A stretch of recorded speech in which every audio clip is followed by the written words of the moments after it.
Oh.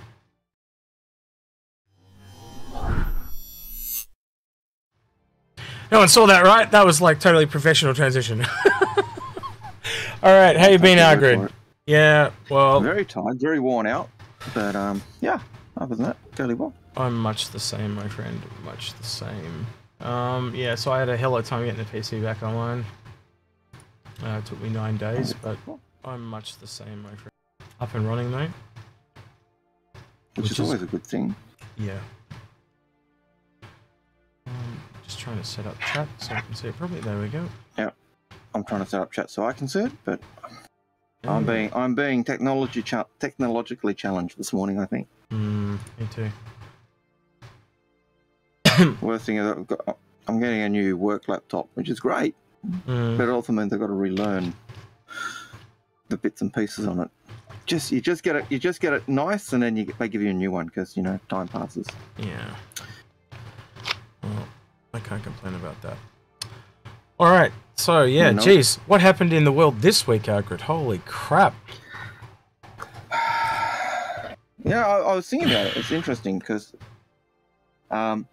you look at the last few centuries, and every few centuries we get a megalomania.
Do this, and that should fix it now. Can you hear us now? Sorry about that. That was my fault. Oh, there you go. But we should be good now. The only other scene that you'd needed on is this one, yeah. So I didn't copy that one across. But yeah, we're all good now. Sorry about that, guys. Hey everyone. Hey Star Jump. Lovely to see you all. Barbecue muffin. Yeah, I've been having a lot of issues with the computer. You can imagine having to rebuild the show from scratch. So it's been... We are... Like, I had the art. Technologically challenged today, I think. I'm also a little tired, as are you. We've had a week, that's for sure. As has the world, as we were just talking about. Yeah. You guys probably didn't hear what we were talking about, but yeah, that's what we're talking about. Just, Yeah, I was saying that the last few centuries we've had a couple, you tend to get a couple of megalomaniac people like, Napoleon, Hitler, Mussolini, Stalin, Tito. Putin. Is the microphone good, or is it... Hang on, Algared. They're saying the microphone's bugging out. Test. Can you talk for me, Algared? Test. Testing 1 2 1 2 1 2. Old man Al talking. Seems fine on my end. Are you sure it's fine? Can anyone tell me if it's still having issues? But yeah. Thought we could go do some mining today, Algared. I was going to invite John to join us, but looks like he's I did see John in the chat earlier, or in the channel earlier. I thought, oh, John's on. Maybe we could do some mining. But I'm happy to do whatever if we can grab John. Just be aware. You know what happens when John's on. Yes, I know. But I probably needed to keep myself awake, honestly. So yeah. Alright, I'm on pad 5, mate, if you want to come down. Alright, pad 5. Yeah, pad 5. I'll be here when you get here. Let me take the old MSR. We'll go down to RK1 where John likes to hang out. Yep. And is he on our server? Oh, he can join us if he wants to. If he doesn't join us, he doesn't join us. That is his No, I prerogative. mean, if he's in game. Because he was in game when I looked at it. He would have been on one of the British servers, you know what he's like. So, yeah. What pad did you say? 5. Pad 8, wasn't it? 5. Yeah, 5. I'm on my way from misery to happiness again.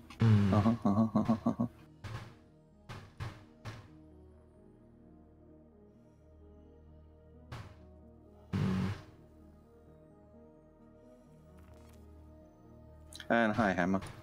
Lovely to have you with us.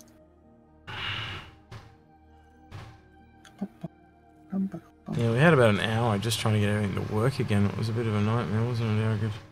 But we're there. It was. We'll get it back up next. We don't have the bot working either. We got to get that back still installed still, but we'll get back on our feet to where we were again. G'day, Jay. So, lovely to see you too. Glad you could join us. Yeah. I'll leave and run. Thanks for understanding though, guys, that we were gone for a week, but it was just totally out of my control. It cost me about 700 Australian dollars to get it back up and running, so it wasn't that cheap. I see. People just saw that Algared actually does run occasionally. Alright. You can fly, sir. Then we can laugh when we crash. Yeah, we're going down. I hate flying the stuff. I hate flying the Hercules. You mean the stilt ship? That's what you should call yours, Algared. Stilts. I think I called mine Inforunners. Oh, really? Oh, that's just not a bad name. Not a bad name at all. I approve. Yeah, I thought, you know, I thought you might like that. Yeah, it's good. I think it's called the Inforunners. Oh man, tunnels after tunnels after tunnels. There are a lot of doors in this ship, and not a lot of windows. No windows, but that more tunnels. Is that just me, or is that new, where they took out these gaps on the roof? Maybe I reckon it's just me. What gaps in the roof? Must be you. There's just panels missing. All right, you got to get in this chair, Algared, to fly. Which chair? This one. Oh, this one. Yeah. Wrong one. Wrong one! Dum-dum! This one! I tried that one, it wasn't letting me. That's why we can't have nice things, people. Get out of it. That's why we can't have nice things. I tried to get in. Alright, something's wrong with the sound, and I don't know what's going on. Alright, give me 30 seconds, stream, and I'll try and fix it. But you gotta remember, I can't hear it. Actually, what I'm gonna do is I'm gonna turn on my... What's going on? Hey Google, turn off air conditioner. I know what it is. Air conditioner. What I'm going to do is I'm going to turn on... Okay, turning off the air conditioner. That should have fixed it, guys. So I had the air conditioner on. That's what the noises you can hear behind me. Should be totally fine now, yeah? Disappeared? Pretty sure it's disappeared. They'll let me know in a second. Yeah, I'll sweat my balls off for 3 hours. That's fine. Yeah, suffer. Oh shit! You just knocked me on the ground. Pilot injury. He's trying to kill me. Witness it in here first, everyone. He's trying to kill me. Are you sitting down yet? Actually, I should go get in the turret. Yeah, I am. But I'm gonna go get in the turret. Don't do that. Just want to get in the turret. Okay. I'll stay still. Think of all the people on stream you make him puke because you're giving him motion sickness. That'll stop you. All right, here we go. You're good to go. All right, let's head down to Arkel 1. John, if you're around, come join us. Hang on. I'll reach out to John. Let him know.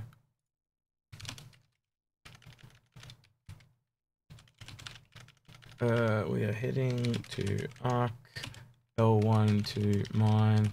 If you wanna come join us, there we go. That should be enough. So we get John in here. Those of you that have met John generally means it's Algared and John versus Execute, and I just get chat on the whole time. So it'll be a good stream for everyone involved except me. That's basically. That's why it's called Crusin for Bruising. Yeah, we're probably. cruising, and Execute's getting the bruising. Yeah, I see what you did there. Oh dear. Gotta laugh. You gotta have something to laugh at. Yeah. Can you see my... Wait. I'll do it so stream... Oh, shit. I'm not good at this camera thing. Hang on. So I'll do it so stream can see the name of my ship. Hang on. I'm gonna do this, and I'm gonna do this, and then I'm gonna do this. There you go. Can you see that, Algared? Let me just zoom in on that. Let's see. That is the name. That is the name of my MSR. Incognito. Yeah. I thought that was a good name. I got Inforunners on mine. Yeah. I don't think I've pulled it out, but that's what it's called. Should have pulled mine out just for the logo. We can do. Well, that'd be so cool if you can get the Infos logo on it eventually. That'd be sick. But I don't know if they'll, that would I don't be know if they'll ever do that. Logo with a name. But yeah. Oh dear. I can see I'm in due for a haircut. I'm getting that that green tinge around the header occasionally. I just noticed looking at the YouTube stream. Well, I also turned your color up a little bit today, so yeah, you're probably getting a little bit from that. But yeah. Has Ninetales been activated? Don't know. Let's have a look.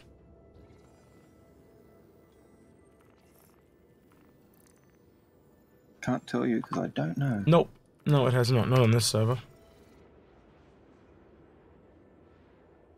Well, that was quick, Algared. We're almost there.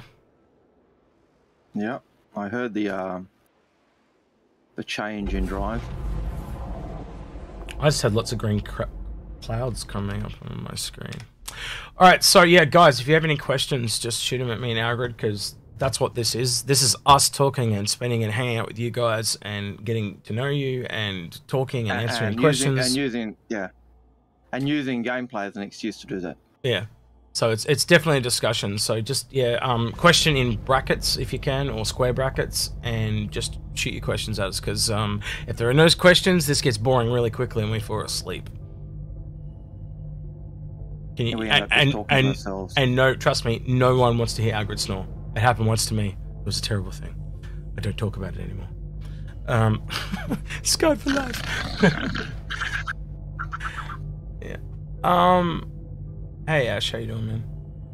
Yeah. Good to see you, Ash. So hopefully, John comes back and we get to do some mining. Yeah, you've been doing some interviews. Andre, I disagree with you. I got to disagree with Andre. Best shipping game? No. No, not Andre. Sorry. Franco.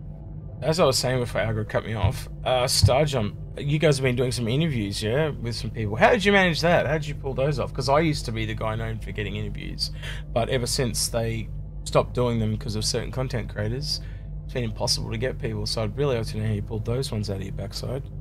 Did a good job there. Question from Crystal Stalking H. Got a question. What ship would you use to explore a priority together with a smallish crew or a smallish group?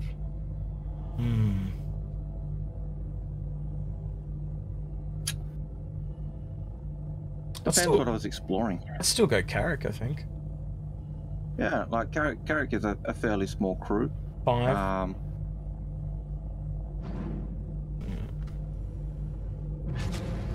With the current ships available, I think definitely Carrick. There's not too many other ships that I'd consider. Mainly because of the Carrick's small cargo hold. Well, not cargo hold, but small hangar. So you've got that option. Maybe an 890 jump if I wanted to take a larger ship. I know that sounds weird. It does sound weird. Everyone's going, how weird. But in terms of based on the current ships we've got, it's the ship with the largest.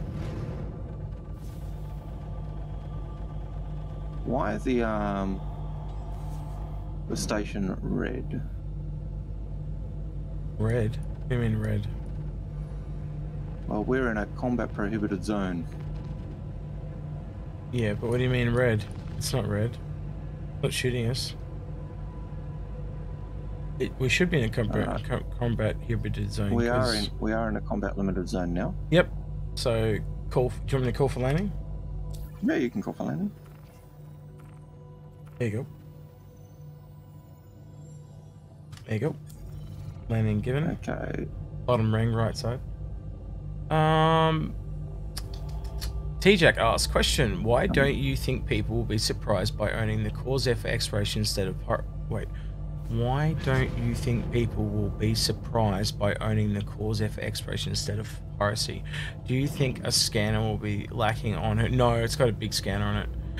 Look, I think technically you could use it for exploration, but what do you need guns for in exploration? And most Drake ships are overgunned. And as soon as you think about that, there's obviously better choices of ships for exploration. So if you're a heavy combat, heavy exploration person, I could give that to you.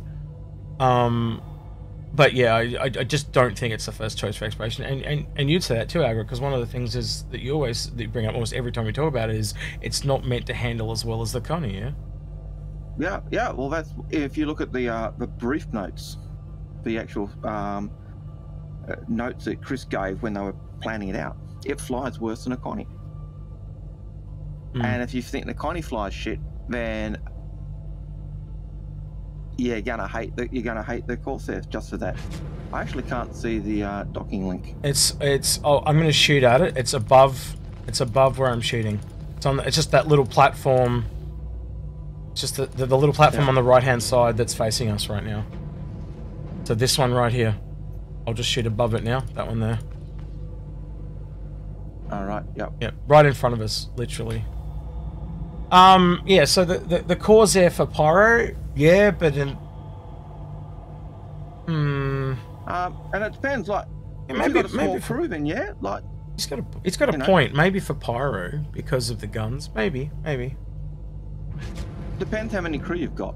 Because it is really, whether people like it or not, it's not a carrot competitor. It's a Connie competitor. Yeah. And so if you wouldn't take a Connie, I don't see why you'd take a. Okay, that is still not showing. But trust me, it's just this one here, underneath where I'm firing. Yep. Just land, you'll be fine. This one. Right yep. There. Yep. Okay. That's it. At the end of the day, like, it comes down to two things with that Corsair. The first one being a lot of the armaments on the one wing, and that's the least of the problems. The real problem are those turrets. They're just not going to get used. Because they have stated, they're not designed to fire forward. Yeah, and unfortunately, it kind of negates the whole reason for Drake to exist. Less armor for more guns, but yeah, you can have more guns on it. But if they're all facing, let's just say for argument's sake, they were facing inside the ship, it'd be the same thing as what those turrets are doing. They're facing off to the side, and you'd only ever kind of want to use those turrets shooting sideways if you're trying to do a circular shooting run, and that makes the one on the other side completely useless. So why is there a turret on both sides? It just... And think to yourself, whenever you're in a hurricane turret, how often do you fire sideways? You don't. You're generally flying forward or backwards. You very rarely are firing sideways. So... we are landed, sir. Yeah, it just makes it a bit shitty. There's no way around it. Yeah, probably at the moment. The Redeemer has been nerfed to high heaven, but that'll change given time, and it'll go back to something more reasonable. It'll go back to... It'll be balanced. Same thing with the areas. Like, everyone complained about the areas. That was just a given. They balance everything for now, and they do it quick and dirty. And then they, yeah, Algared, I don't use the elevator. I just jump up.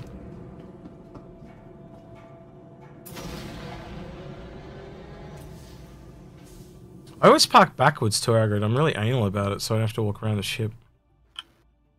That's probably the biggest thing for me. So yeah. Yeah, and that bot's still not working, the one that prompts people to ask questions in brackets too, so I'm going to have to keep manually doing that too. But yeah, guys, if you got a question, just shoot it in square brackets, please. Jack, we're talking anything, not just Redeemer handling. The question was, what ship would we take to Pyro to explore? Yeah. Would we take the Corsair? So Algared, what he was referring to was the handling of the way the Corsair handles, because it's worse than the Constellation. It's kind of handles like the Redeemer. I answered earlier. Okay. Yeah. All right, I get that now. Yep. Oh, good. But yeah, I think the key question is, like, because you're going with a small group, how big is your group? Connie, comfortable group of up to, I'd say, 4 people, because you've got someone to the P-52, 2 turrets, and the pilot. Maybe a 5th person with a missile operator. I imagine the Corsair would do something similar. But if you're going above that, or you want a bit more space, or you want that med bay, then you're going to be looking at a Carrack in the current format. But as I was saying, if you're after that snub ship, depending on the ship you want to take, then you might want to take an 890, because at the moment that's the ship with the largest hangar. It is indeed. So that's all about the change, though. And that's why that craziness of the taking an 890 jump was. Do you know the other thing I just realised that never really came up in our discussions, now I think about it? You know when we were talking about the Odyssey and the Polaris and the hangar and all that, the Banner Merchantman hangar is the same size. Yep. Yeah. So that falls in. So that even slightly bigger because the Defenders. Well, remember we were talking about how the Odyssey would at least have a support role though with the hangar. Yep. I'd rather take the Banner Merchantman because those huge guns and the turrets and stuff. So that and huge shields. Yeah. I'm just sitting here going, I'll see even more crap now, but yeah. And then massive cargo capacity, which means okay, I may not be able to take as much fuel in my fuel tank, but I might be able to have it in fuel canisters that you can load by hand. Who knows?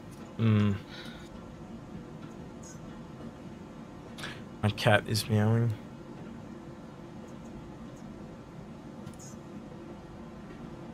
Right, I don't know how long this is going to take. 2 minutes and 40 seconds. I'm going to go set my respawn location while we're waiting for that. Good point. Good thinking 99. How about the 600i? How about it what? Like as an explorer for Pyro? As an explorer to do Pyro? Yeah, look, why not? I think most pirates going to go, that guy's in a 600i. He's got more money than sense. He must be stupid. I'm going to go attack him. That's just how I think. But you know, I'm just one person. But yeah. Well, I think there is a value in it when you consider that there is the 600i with an explorer module, so it does have a vehicle. It is getting a rework. Yeah. So we know it's going to get a rework, and we know that the crew that will have crew cabins, and I think what we'll see is the crew section or the passenger section of the touring model will become the crew section, and everything else will be the modular section. So that front part of a ship. Yeah, I definitely think it elevates it a little bit above some of the other Explorers as well, just because it's got that bed, and it also makes me wonder what like would they give a bed either I'm not saying it has to be tier 2, but maybe even a tier 3, just say something like an Aquila, like how the hell is that going to even compete now with the 600i? Like it's just because it's just such a huge, you go Aquila with nothing, 600i Carrack, and it's like I could see the steps, but doesn't that at least deserve like maybe a tier 3, so it's at least can stabilize someone? And I think that's a problem as well. Like you look at the you look at the 600i. It's a bigger ship than the Aquila. Yeah. It's a larger ship, so you're going to expect. Sorry, I was showing me Mars status. That's all right. Yeah. And so because it's a larger ship, you're going to expect it to be able to do more, and it can do more in the current thing. It's as a single player ship, it is it surpasses, I think, in many ways the Connies. But I'm not. I've got to admit, I'm not really a fan of the look.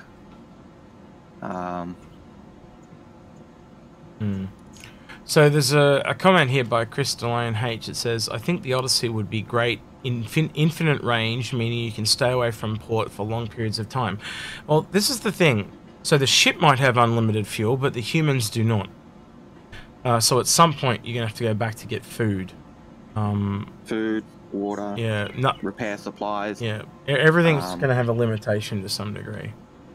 Like, in the same view, the Carrack has unlimited ability to stay up because it can self-repair itself. Yeah, it's got it's got those drones that you can use to repair as long as it's got the supplies. And it can do better supplies than...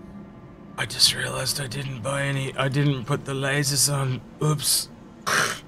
Oh well. So they're all the way. They're all the way back at what's its face. Or maybe we can buy one down in the thing. Let's go have a look. Let's see if I can. Don't worry about it. She'll be right. Oh, I don't need one. Give us time. And we are on a refinery, so it wouldn't take that long to grab one. Oh, sorry. Yeah. So. Yeah. Not sure. Yeah, I'm kind of with you, Artful. Like, I only just kind of had that epiphany before. The Banning Merchantman seems like the better way to go. Especially with the changes. I think the one thing that the Banning Merchantman might struggle with is vehicles, but if they still have that lift that lifts all the cargo down, there's no reason you could put vehicles and bring them up as well, so... Yeah, I think it'll have the same type of... You'll put vehicles in it just like you would on a Connie. And it'll have the same problems that a Connie has with vehicles, with the gravity plates working at the moment. And it's not that they don't work, it's the vehicles falling through is due to a desync, if I understand correctly. And that'll eventually get fixed, but once that's done, you know, the Banu will be able to take vehicles as well as cargo. But yeah, so that longevity of being out there depends on the ship. Ships with large cargo are going to have lots of supplies for the humans, but may not have the fuel or the ability to repair. Whereas the Carrack has the ability to repair itself with its drones and other things, but it doesn't necessarily have the same fuel. Where do they sell the lasers here, Algared? Do you remember? There's no I thought it was in the refinery. I'm in the refinery, but they've only got these ones here on the wall. They don't have any in the shop. That's... Scroll and get to utility, he says in chat. Scroll and get to utility. Utility. So scroll. Oh, there is a utility. Ah, now I feel like a dickhead. Thank you. Nope. Lancet. Mark 1. Ah! I don't have Mark 2s. That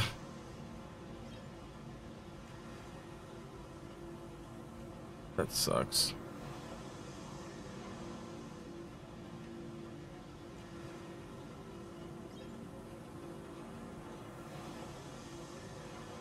Yeah, well, if you could do that, Crystal, that'd be awesome. Whether you had to fill by hand.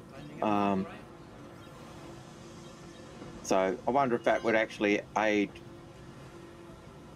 a Carrack with its drones. If you've got a refuel drone, you know, you dump the cargo out, the drone goes and sucks the fuel out and then refuels you.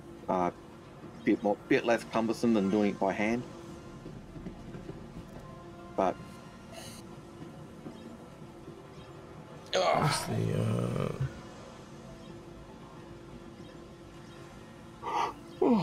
sorry about that. No problem. Alright, we're all good. Right. Come back. Oh, on the bright side, your ship will have finished being claimed. Oh, I'd already had it out and I put it away. So it's well and truly. Okay. Thanks for the tip, Z Pilot. Appreciate it. Algared, you got lots of noise in the background for some reason. Don't know why, but you do. Oh, it's no. Hang on. Yeah, it's Drinkers. Sorry, Drinkers was just joining the chat there. Sorry about that noise, but he's left. I don't know who that was. Thought it was you, but it was not. Oh, well, I'm glad it. You know. Well, I'm Badges. Glad it wasn't me because I was thinking nothing's changed. Nothing's changed. Well, Badges is at a hotel at the moment because he's doing some work away from home, training some people and stuff for his job. So he also just stopped by to listen in. Otherwise, I'm sure he'd join us. So yeah. Yeah, guys, let us know if you've got any questions in chat, because we prefer questions. Questions in square brackets. Questions, yep. And we'll go from there. Very quiet compared to the last couple of weeks. I think the taking a break kind of killed it. Maybe.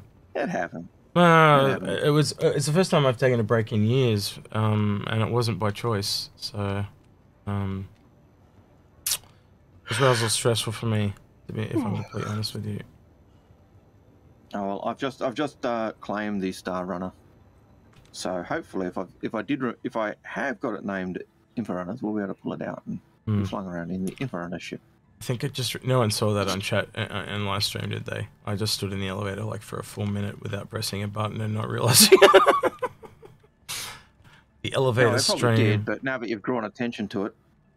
I wonder if you could do an entire stream that was just like in an elevator, and that was it. Like play lift music in the background. And then just like get your character to sway or something.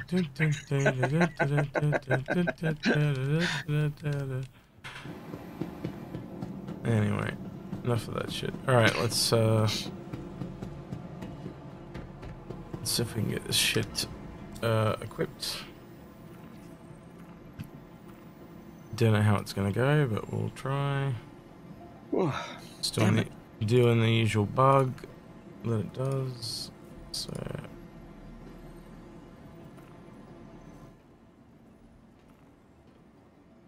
there we go.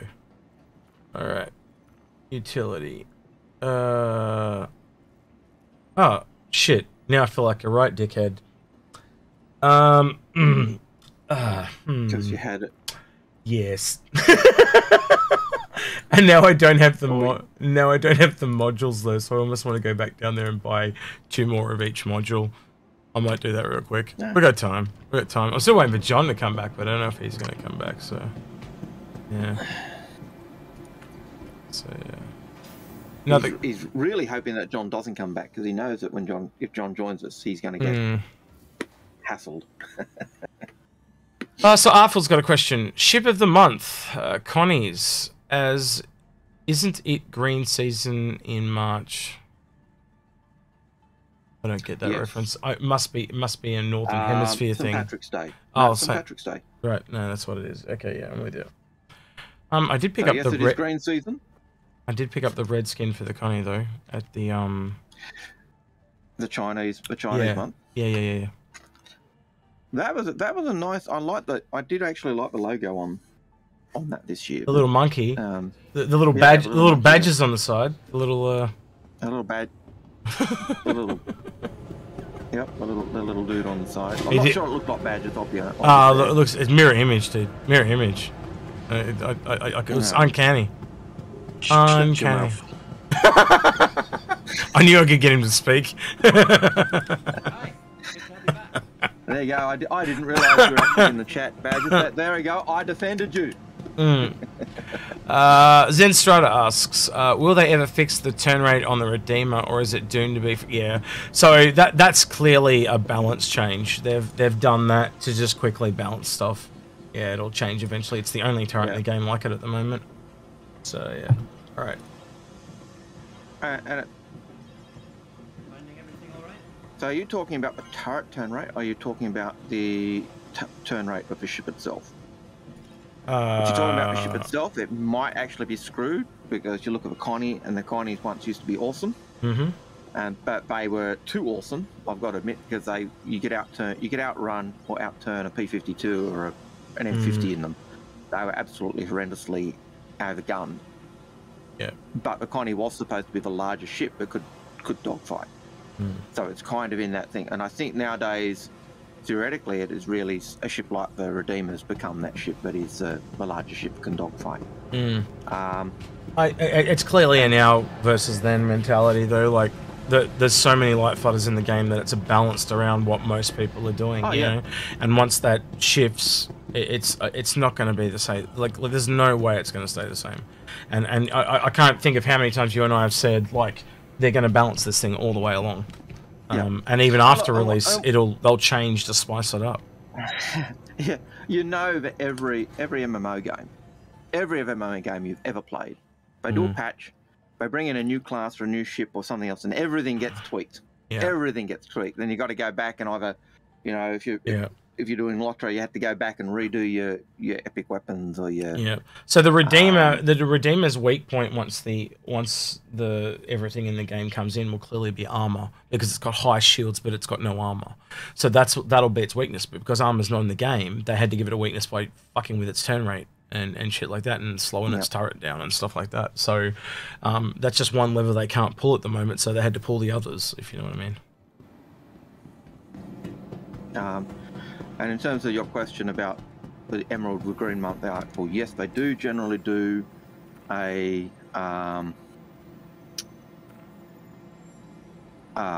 St. Patrick's Day skin. A green pattern, Patrick's Day thing, yeah. So you do get the Emerald. I could the hear Emerald Connie, the Emerald. I could hear the cogs grinding from here, Algared, so I thought I'd better step in. Yeah, they were grinding it. It's yeah. So what platform are we going to be heading to? I haven't spawned it yet. I'm having that little... Just double check.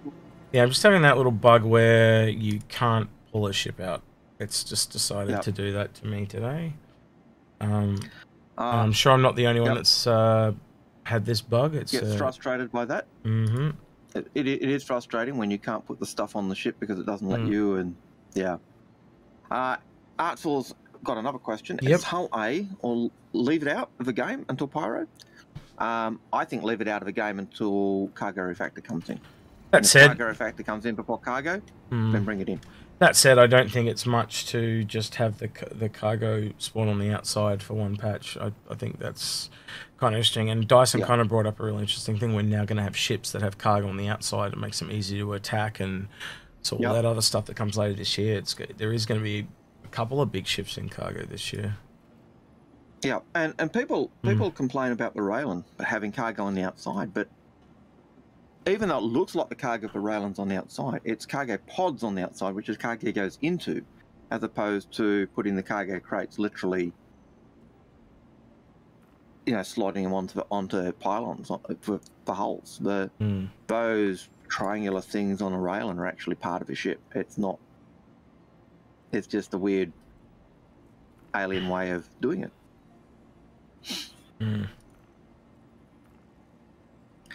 What is your favourite location in the game and why? And this is a question from Ash. Jeez, favourite location. Yeah. I don't know. I like different places for different reasons. Like I like Grimhex and I like Hurston. I like the beauty of Orizon. So like Grimhex, it's the grittiness and the, you know, that it's kind of got a bit of a Star Wars dirtiness to it. But then when you go to Hurston, it's got this Blade Runner feel, and it's got this bit of energy to it, you know. But then I like going to Microtech because it's kind of got this technological Hoth type feel, and yeah, there's no place that I particularly hate. They're all kind of different for different reasons. I used to like Levski. I used to like hanging out at Levski because it had that same gritty feel that Pyro had, not Pyro, that Grimhex had, but it wasn't per se criminal. It was, you know, so it was out on the fringes, the type of area that needed support to survive and was struggling, and that kind of fits in with the type of gameplay I want. I remember Chris once saying, you know, if a system was struggling, you'd find there's lots of rubbish and graffiti and everything else. And as it becomes more prosperous, or if it's thriving, you'll actually see, you know, there'll be more shops. The shops will be clean. The rubbish will be off the floor. There'll be less graffiti, you know. And so I'd like to get into a system where things were falling apart, and then be able to work there and actually see it develop. So yeah, I'll go back to a couple of questions I did miss. Now that we have seen fire extinguishers in game, is a fire game loop scenario coming soon? And that's a game from Artful. Talking fire and fire propagation for donkeys. So definitely. And we do know from Theatre of War, that someone did use a fire extinguisher to get a kill. So it's not only a fire extinguisher, it's a weapon. So what are your thoughts on that, X? Sorry, I'm still trying to get this. I'm another world away because this is just giving me grief. I don't know why. Yep. Okay. All right, but I think we're. All right, so I just. Sorry, you want to say? Oh, I was just going to go on to it. While you're doing that, I'll go on to one of the other questions. Yep. Sorry. Speculation question from Mad Titan. Do you think the Odyssey or Liberator will release with Pyro? Was that Liberator or what? Sorry. Liberator or Odyssey. Liberator and Odyssey come out with Pyro. I think definitely the Odyssey is planned for Pyro. I think that's at least what they're hoping. I could see, due to the fact that they've been talking about the massive ranges and everything else. Just that we haven't heard anything about it being on the roadmap, though, makes that a bit hesitant for me. Pad 2, Algared. Pad 2. I'll get the elevator behind you. But I could see I could see both those ships coming in just for the fact that they've said the systems are so huge and they'll need it. I think with Pyro, we're certainly going to see the balance in getting another ship, because those small ships are going to be so fuel dependent and so dependent on ships that can carry them or other stations, and so that's where the bigger ships I think will come into their own. Just to add to that last question that asked about the best places in game, Badges has said in chat that his favourite is the green areas on Microtech, and I have to admit that is a pretty good choice. There are some very sweet looking areas. Until a storm kicks up and blows your ship away. Yep. But I also like the little fire pit on Microtech as well. You know, that you fly through the building and get to that little fire pit and sit around the fire and. You know, so lots of beautiful places. I can remember going to one of the moons and just going to, I think it was one of the mining stations, and it was beautiful. Just the scene was jaw-droppingly amazing. I'll fly us. It was nothing. It was just a. I'll fly us there, Algared, and you can take over once we get there, because you gotta. Do you know the cutoff points and stuff or not? I'd have to look it up again. So I'll show you really quick, right? So when you're leaving from here, there is a thing going on. Yeah. I think there is an asteroid belt. That's right. No, not an asteroid. Wait, fuck the event. I'm having a total brain fart on the event name. Lockdown, yeah, that's it. Yeah, but there's one going on. So you lock onto the Arc, I believe it's Arc L5 or something, whatever it's called, right? And then what you're doing is that where you're trying to cut off on this asteroid ring is around 40 million to 39 million, right, is the distance. So we'll put the landing gear up. And there it is there. Making me get dizzy. And I didn't fall over. You weren't quick enough to make me fall over. I wasn't trying to make you fall over, but I'm glad you didn't. Thank you, and please visit again. It was the first time I haven't fallen over when a ship's taken off and started to move, which could be a plus for the mole. Maybe the mole just gives it better stability. I don't know why, but we lost our... So it is Crew L5, alright, so here we go, log on to Crew. Wait, is it Crew L5 or Arc L3? I think it's Arc L3. It's the... I could be wrong here, I might be stuffing this all up, but we'll find out. Alright. If we end up in an asteroid field, he's got it right. If not, don't end up I in an stuffed it asteroid up. Field, he stuffed it up. So all we're watching there now is that 54 number, and when it gets to 4039, we'll cut it. Pretty simple. Rather than answering your question of how big the Pyro system is, go have a look at our video on... Tiny, what's it? Stanton is Tiny Whiny, or Puny or something like that, yeah. Yeah, Stanton is tiny, or something like that. I'll see if I can find that video for you, hang on.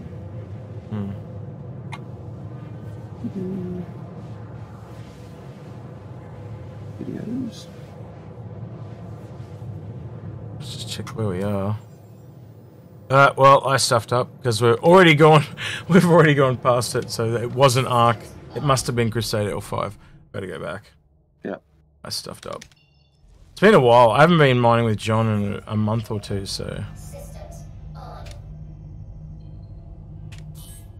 But we did do a video looking at the size of the systems, and Pyro is like 2 or 3 times the size, if from memory, 2 or 3 times the size of Stanton. Yeah. And it's small compared to some of the systems. Oh, what was that really big one? Tampa or some shit? And it's like, it's mostly a black hole, but we worked out at the current speeds that ships go, it would take 2.5 days to get across. Yeah. Chris was talking about traveling a system like Stanton, if you're flying from side to side, I think they were saying it would take a couple of hours. If you just, so... And that's not the planets he's talking about. He's not talking about the planets, so yeah, edge. He's talking edge to edge. So the planets, if you go into the star map and have a look, like you've got these little green zones, and they're generally the same, roughly the same distance. The thing that really changes that is the size of the star, but generalistically they're kind of not that far off each other. And then like some systems like are just like so far out, it's ridiculous. Where then you get something like Stanton, and they're all just really here, but there are jump points that are a lot further out from that stuff. Yeah, we are spoiled for choice in Stanton. And after we did that video, it kind of went that the thought or concept of it went completely viral around the community, and we got absolutely no credit for it. But that doesn't matter. It was just funny at the time. No. Well, it was actually Paul that kind of came. No, it was. No, someone. I was talking to another guy, in an Australian org, and he brought the idea up to me, and then I kind of went, "That's a great idea for an episode," and went from there. But when I told it to Paul, Paul was like, "Oh, this is amazing. That's actually a really good idea." And I think Paul and I were both the same, because it really ties into the lore, like why are these things, and if you don't pay attention to things like the star map of the lore, you do forget that stuff. And you just think, oh, everything's like Stanton. Everything's not like Stanton. Stanton is jam-packed full of stuff, as opposed to most worlds. The only system I can think of that's going to be as big is Earth with 9 planets. Solar system with 9 planets.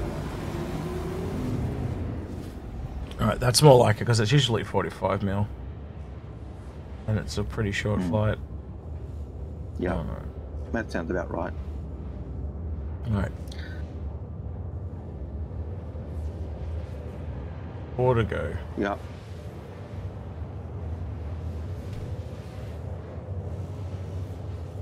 So if you can remember the video name, put it in the chat, because I was looking for it, I couldn't find it, but it's give me a minute.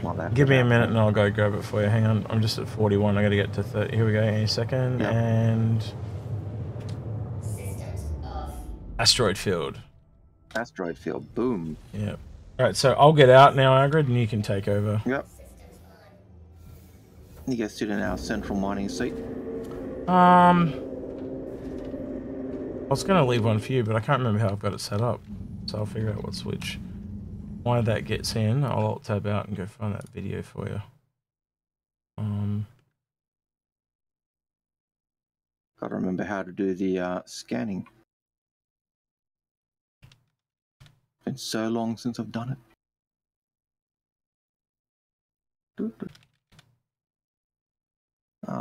There it is. See what that is. So it's called Star System Bigger Than You Think.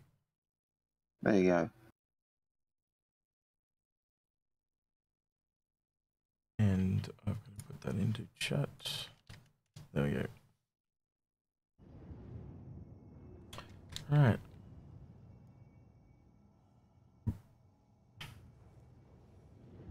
I have lost the power button. Man, it's been so long since I've been in this turret. All right, here we go. This is the Helix one, so I'll actually get out, Algared, and leave that for you. So that'll allow you to overcharge when you get in position, and not overcharge, but you know what I mean, like make the window bigger for me. And I'll get one of the other ones. I just can't remember which one was which, but that's right, we'll figure it out. I can't remember how to do the scanning on that from the pilot seat. V for victory. And it should put you into a scanning mode, and then you press tab.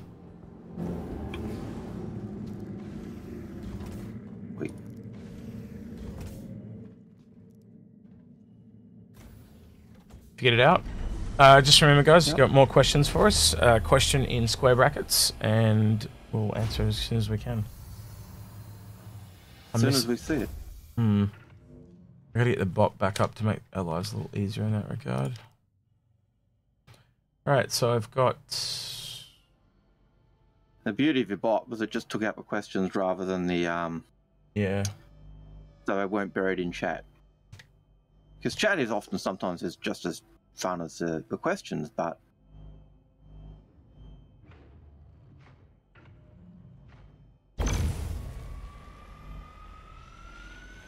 Do you want me to scan, Algared, or you don't know what you're doing? I don't know what I'm doing. I'm Alright. tab, but I'm not getting any scans, so... Alright, hang on. So you gotta press V to go into the scanner mode. Yeah, I'm in. I've got scanner mode. Yep. And then I press scan. Then I press tab. Alright, I'll come and have a look. Alright. You get in the you go get in one of the side turrets then, and I'll use the helix. So I'll component, tungsten. Okay, I've got it. That's tungsten, that one. Yep. Doesn't look like there's anything else in there. We'll keep flying around and look for the next stuff then. Alrighty. Question. Can I ask a question using round brackets? You can ask a question with any form of brackets. Believe it or not, the bot actually pulls it out with anyone that writes question in a question. So you could even ask a non-question, it would do it. But yeah, at the moment the bot's not working. At the moment we're just manually picking them out of the chat, so they do get buried in the live stream chat. There's one. Only 5k away, so... I think badges might be influencing people in the chat. Someone said, Zed Pilot said, I'd be all over an Argo shipping ship. Oh dear. I think there needs to be more Argo ships. Argo are their key thing is transportation. You know, they started off as the rail company, doing planetary rail systems. So mass transport systems on planets, certainly on Mars, certainly on a couple of the other planets, were built by Argo. I wouldn't be surprised if their technology is what we see is on Hurston's mass transport system, or Microtech's mass transport system. Death Trooper 177 asks, question, do you think capital ships or cruisers will be more common in game than a fighter once the system is expanded and quantum rule is said to be an appropriate measure? I wouldn't say they're going to be more popular, but they'll definitely be more popular than they are now, considering there's not many of them in game. I don't know, I'm just kind of surprised there's like not more ships that carry other ships. Like, yeah, it seems a bit like, I know they've got to be fairly big, but I think that's one of the reasons why we don't have them is because they just don't want to spend the time to build them. But like, I honestly thought like we'd see a ship that held close to 20 fighters, but I just... Aluminium, diamond, and corundum. Is the one in front of us? Do you want it, or do you want to just keep looking? It's garbage.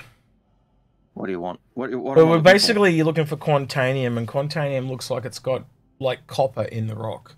Is the easiest way to explain it. It's kind of got this orange, these pieces of orange like veins through it.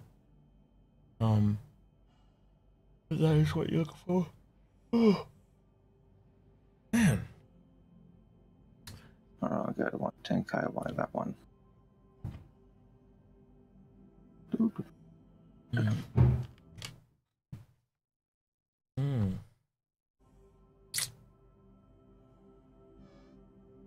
we actually doing a Mal moment? Are we actually I'm flying, so I'm not talking. Yeah, I was gonna say, are we moving? Because like it looks like we're moving so slowly. We're going 123 kilometers a second. Yeah, I'm gonna have to turn my aircon back on, guys. It's just getting too hot here, so bear with me. Hey Google, turn on air conditioner. So I'll sound weird for a little bit, but Alright, turning the air conditioner on. What I'll try and do is adjust my mic so it's not as bad.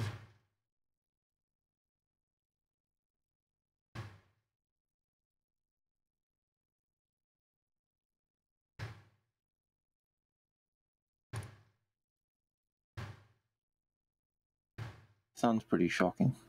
Still hear me okay? It really does. That looks like it's going to be a good one.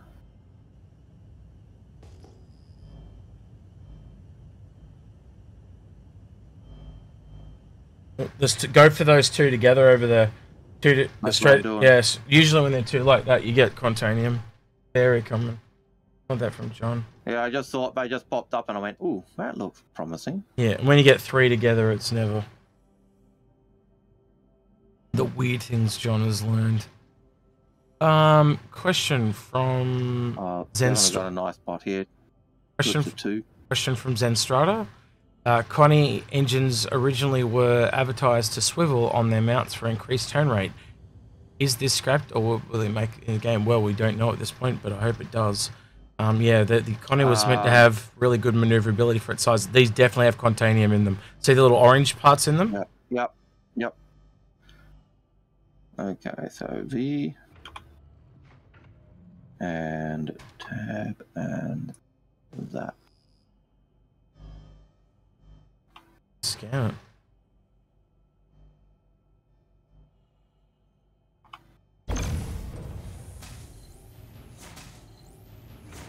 I'm not going to scan. Not letting you scan? Yeah, it's not letting me scan. Alright, let me come up and have a look.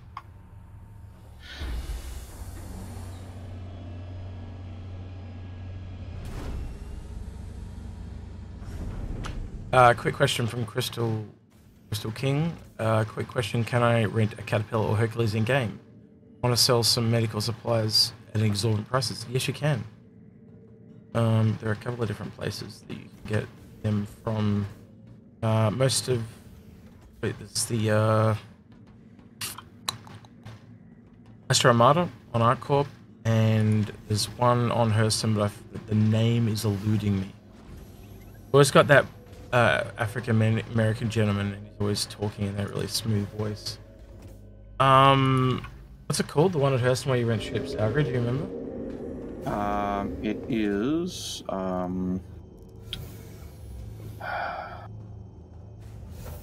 not Astro. Yeah, I can't remember. But pilots both go to the side, go to where ships are. Or you're talking about the Astro rental place rather than the purchase place.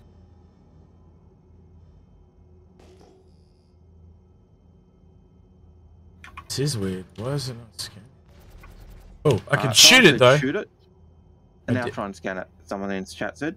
Alright, shoot it. It's not dying. Not dying. Don't worry. New Deal. Yeah, New Deal. That's the other one. New Deal. Yeah, that's the one. You'll have to raise it up a bit too. Yeah, but I can't. Yeah, that's good. Now I can target it. Well, how about you try scanning it then? Can you scan it?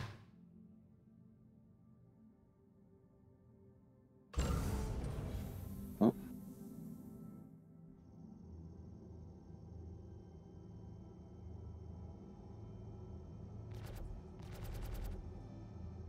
Nope. Okay, I'll try. Used to press mouse 1 and it would scan. Look, it's not doing diddly shit. Something's going on. It's not a carbon mole. It's just the free one. What's the percentage, Algared? You got any? I'm not getting any results. Is it mineable? Like, can you put this? Maybe they're bugged. Maybe they're bugged. Maybe they're bugged. Question from Z Pilot: do you think the Terrapin or Hornet tracker will be better shipped to accompany a surveying Odyssey? Terrapin.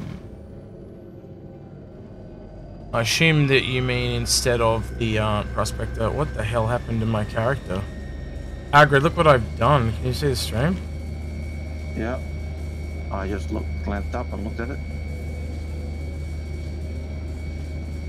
Oh, what the hell did I do? Bizarre. You killed yourself. For sure I'm going to kill myself. I can't get out. I need like an unstuck command. I was just about to say, we need an unstuck command. That puts you in the bed of the ship that you're in or something like that. That'll be... Algared, can you come knock me out? Well, that'd be the easiest way to do it. If you can just knock me out, I might fall down the hole. And you might be able to drag me out.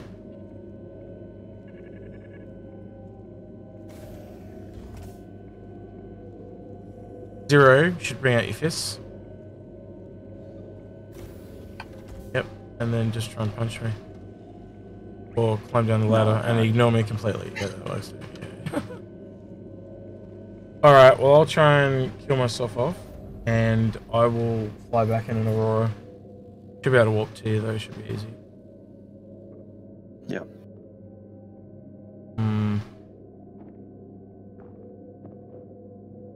Can I get your body? No, I can't get your body. You are well and truly out of my reach. Just can't even loot your body. That is totally too Dravek. It is all, the bugs can be quite debilitating, but no, it's just it's the prospect at the moment. It's I tell a lot of people it's glorified tech demo. Yeah. And it's a lot more than a tech demo at the moment, but it's still got a long way to go before it's a proper full-fledged game. Yeah. Like it's better than a lot of, like I still think, and I've thought for years, like even when we only had Arena Commander, I often thought that Arena Commander was better than some AAA games that were out there. Yeah. Just in terms of the game modes and the different things you could do. Wasn't saying it was necessarily perfect, but it was certainly. Right there, mate. You're right there. Right there. Right there. Yeah, you're right there. Right there, mate. Yeah, fuck off. Get out of here. Get out of here. Bloody NPCs. Guys. Walking around with his sunglasses on, thinking he owns the place. No, most annoying they are.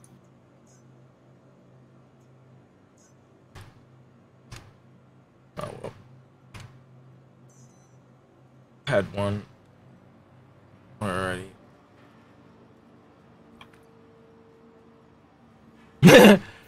Jay says, tech demo that cost me £1,800. Well, proof of concept, Jay. Proof of concept. Well, Jay, you know, you obviously liked what you saw and thought it was worth backing. But yes, I do like the game. I like Star Citizen. I like the promise of Star Citizen. I like what they're trying to do. There are things they've done that have frustrated the crap out of me constantly. But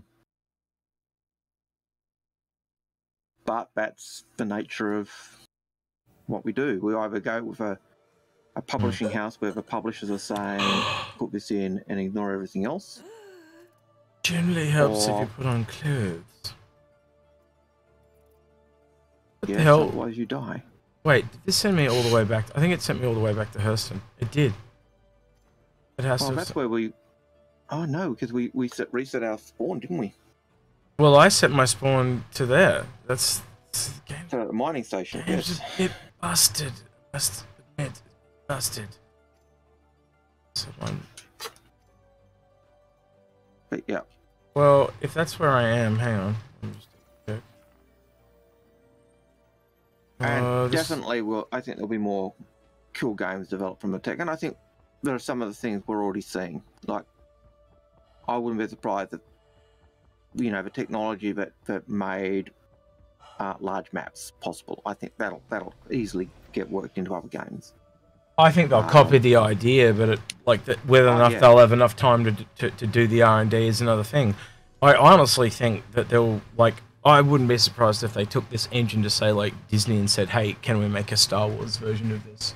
Like, I think it would be, the sheer dollar value would be insane. Yeah. Absolutely crazy the amount of money they'd make. A B5 version. B5? What's a B5? Babylon 5. I don't know. I was never really into Babylon. I'd take Star Trek before I took Babylon, but you know, I'm not the one that would be choosing that. Obviously, I'm happy for any of them. To be honest. Like, Actually, I did hear about it. Before I found Star Citizen, I was toying with, you know, Thank you. the Star Wars Knights of the Old Republic game. Oh, I played the hell out of And it. Right. Yes, I played a lot out of it as well. And also Star Trek Online, and they just didn't cut it. Yeah. Did you? Apparently, they're working on possibly reworking, like a reboot of Babylon 5. Yes, I did hear that. Yeah, interesting. It'd be nice if they do. Really hard to do, because I do think that show is cursed. And I know that sounds really weird, but so many of their crew, so many of the stars in that crew are dead. Yep. Or had to retire from the show because they were sick. So the first commander had to retire because he was crook. So what you're saying, what you're saying, someone's going around poisoning them all. Well, Garibaldi's dead. Chikara's dead. Delenny's dead. They're the three that I can first think of, and they were key main characters. It was always interesting. Oh, I think Algared froze. Oh, I lost Algared completely. There he goes. Oh, he'll be back hopefully. There he is. He's back. You're back. There you go. It happens. Algared doesn't have the best net connection. So for those with who are old like me, you might remember the original Lost in Space. Bill Money was the original Will Robinson. And he's Lanier in Babylon 5.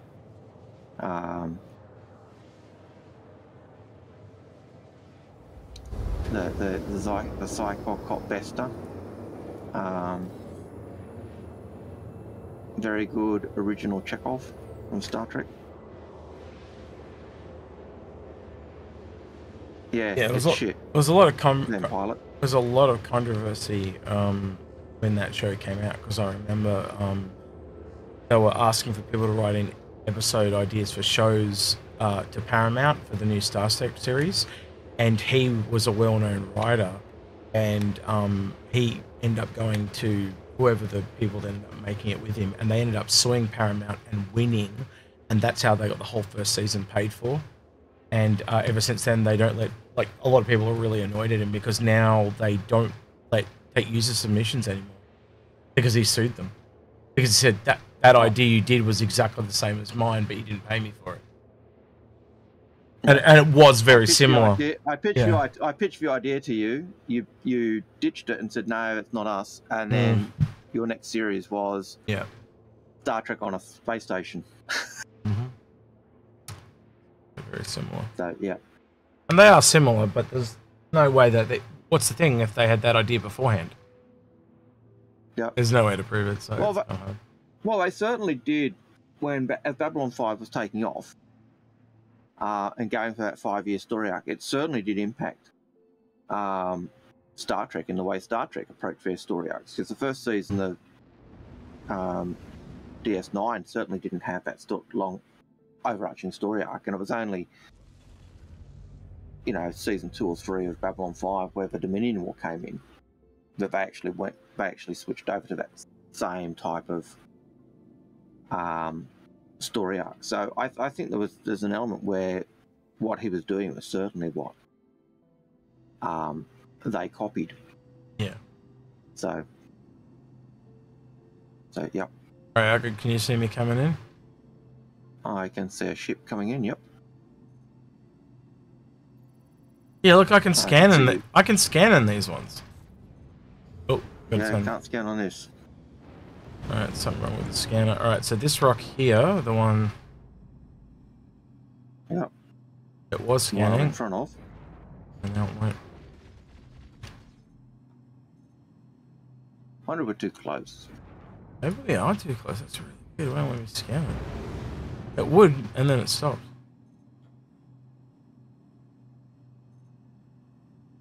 Anyone have any idea what's going on? That's so weird. It was working and then now it's not. So strange. Alright, Algared, just be careful. I'm going to put the ship behind the ship, so don't back backwards, okay? Don't back up anymore. Righto. Roger that. Roger, roger. Yes, I was doing a drone. Did anyone get the reference from the title of the stream, by the way? No one seemed to get it, but that's okay. A cruising for a bruising. Clearly, hiding for a hiding. Clearly, there are no Americans here because the movie title is all about a certain day that's kind of good for Americans.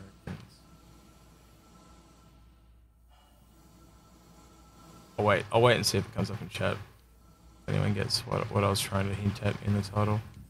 Not cruising for a bruising, the other part where I said, we're back! Boys, we're back. Yeah, that's a well-known line.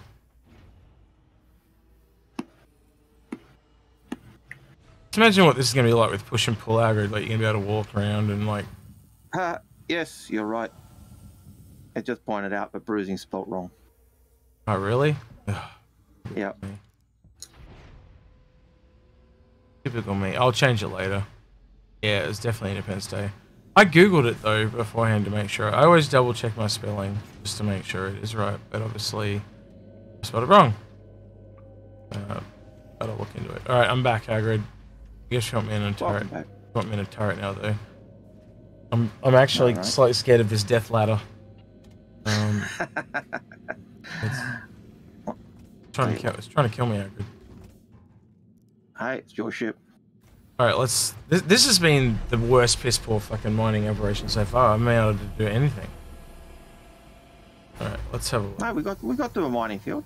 We got to do a mining field, but we ain't gonna be doing any mining. Probably should have brought Consti along.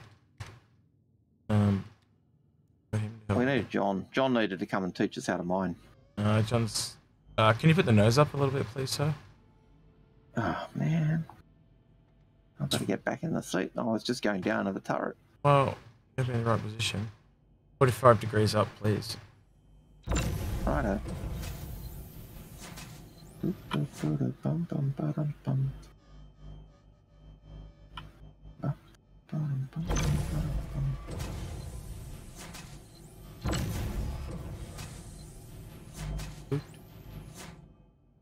And to the left by a few degrees too. Like 20 degrees left. Yep. Yep, that's good. Stop. That's fine.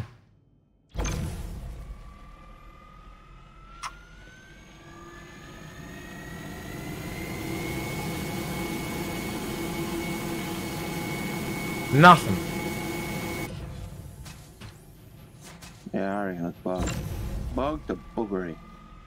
Alright, I'll come up and you stay there, Algared. I'll come up and see if we can find another lot. Yeah, that's really weird. Apparently, yeah, you meant to shoot him, but yeah, we tried that. I'll try shooting him, Algared, and you try scanning them again, okay? Alright, I'm in the turret now. I'm in the mining turret now. Yeah, so. We'll try one more for science, huh? Yep, one more for science. Yep.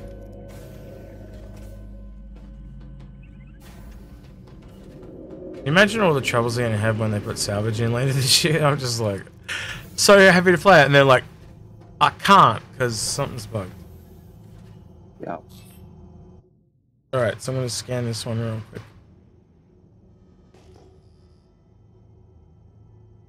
Nothing? Shooting it? Can you scan it, Algared, or not? No. I just get the mining lasers turned on. Yep, I'll put the nose up, can you?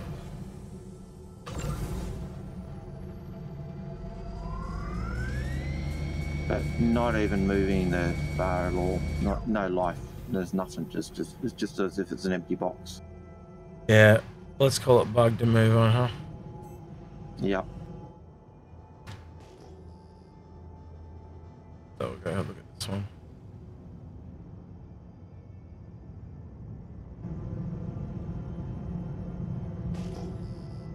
Alright.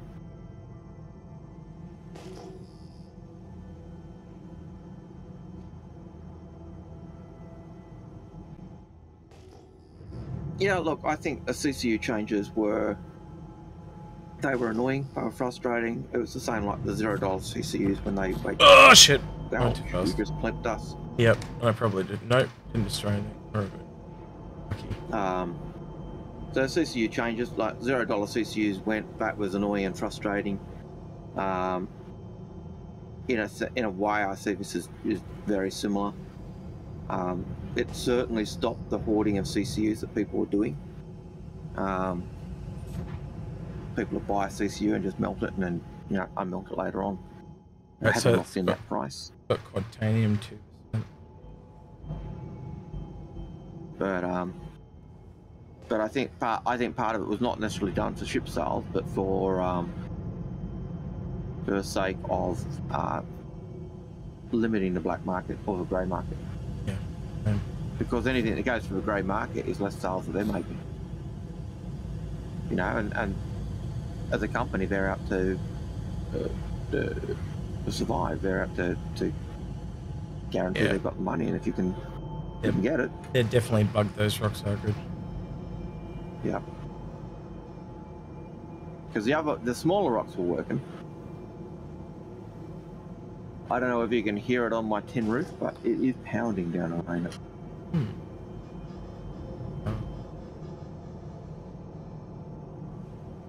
I think the rain bomb has arrived. So do you want to tell people what's happening here in Australia for the people that are not from Australia? Because obviously the Ukraine situation has dominated the news this week. So yeah. So we went from fires to the other side. The floods. Yeah. So we're drowning. I was watching the news last night, and one of the towns was saying, the south end of town is fully underwater. There's not a house that's not fully submerged. And the places that these are happening in are places that have been in drought for, what, 10 plus years, you'd have to say? Yeah. And now the soil, and we had constant rain. And part of the problem is we had constant rain for a week or so the ground is soaked. And now we've got this massive storm front coming through that's just dumping rain, so they're calling it a rain bomb. I think it's the wettest February on record in Queensland. A couple of days ago, and 30K. And that is the Star Citizen experience in a nutshell. That's hilarious. All right, I'm gonna restart my game. Oh, that's. I'll switch back to the normal game. That's hilarious. Well, my brother made a nasty joke, but a rather humorous one, I thought. But showed my dark humor. Vladimir Putin should be nominated for the a Nobel Prize. Mm-hmm. He's cured COVID. We haven't heard anything about COVID in the last week. Yeah, that is true. I never thought of it like that. Ukraine and floods. Ukraine and floods. Well, that's in Australia. I don't know. Have you guys been hearing much COVID stuff? Think about it. In the last week, have you heard much? Because I haven't heard much. Now I think about it, I've heard next to nothing. So yeah. All right, verified. I'm in the menu. Yep. I'm ready to go when you are. Well, I'm loading back in. I always verify my files. Gosh, just in case there's a corruption. There you go. Mark feels no COVID stuff. Vladimir Putin has cured COVID. Woo! He's done something right. Alright, I think we'll make this a shorter stream than usual, Algared. So I think we'll go for about another 40 minutes because it is a little quiet today, and both you and I are very tired. Had a big week. Yep. So Trait says he's in Brisbane. All I could hear was rain on the roof all weekend. Yeah, that's the same. I was on camp with Year 7 Wednesday, Thursday, Friday, and it was a great camp, but it was raining all the time, and we were lucky that I think there was only one day we had to modify activities for the kids.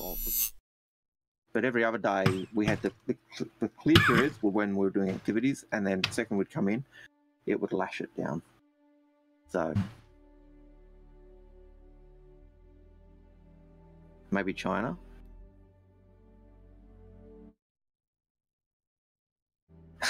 Yes.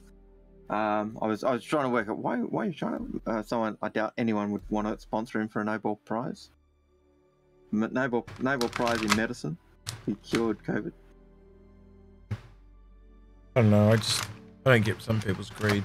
And that's what it comes down to in the end. Oh look, yeah. Weird.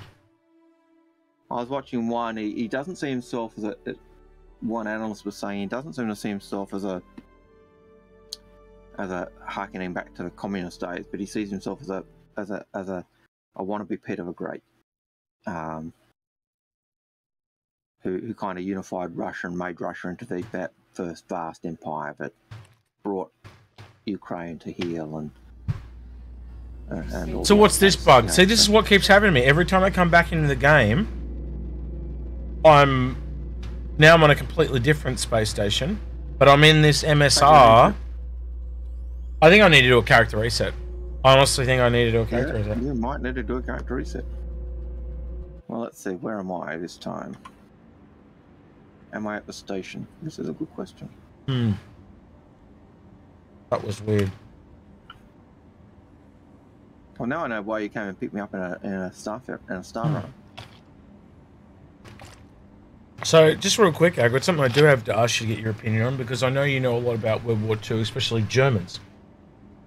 And something so 2 days ago, I was watching one of those live streams on the Ukraine stuff, and this lady was working for a channel, and and I watched the entire speech from the German Parliament, and he basically announced in the speech that they're going to now spend 2% of their GDP every year on defense, where they haven't been doing any, like next to nothing on defense for years, and they're going to do a one-time $1 billion to get it rolling.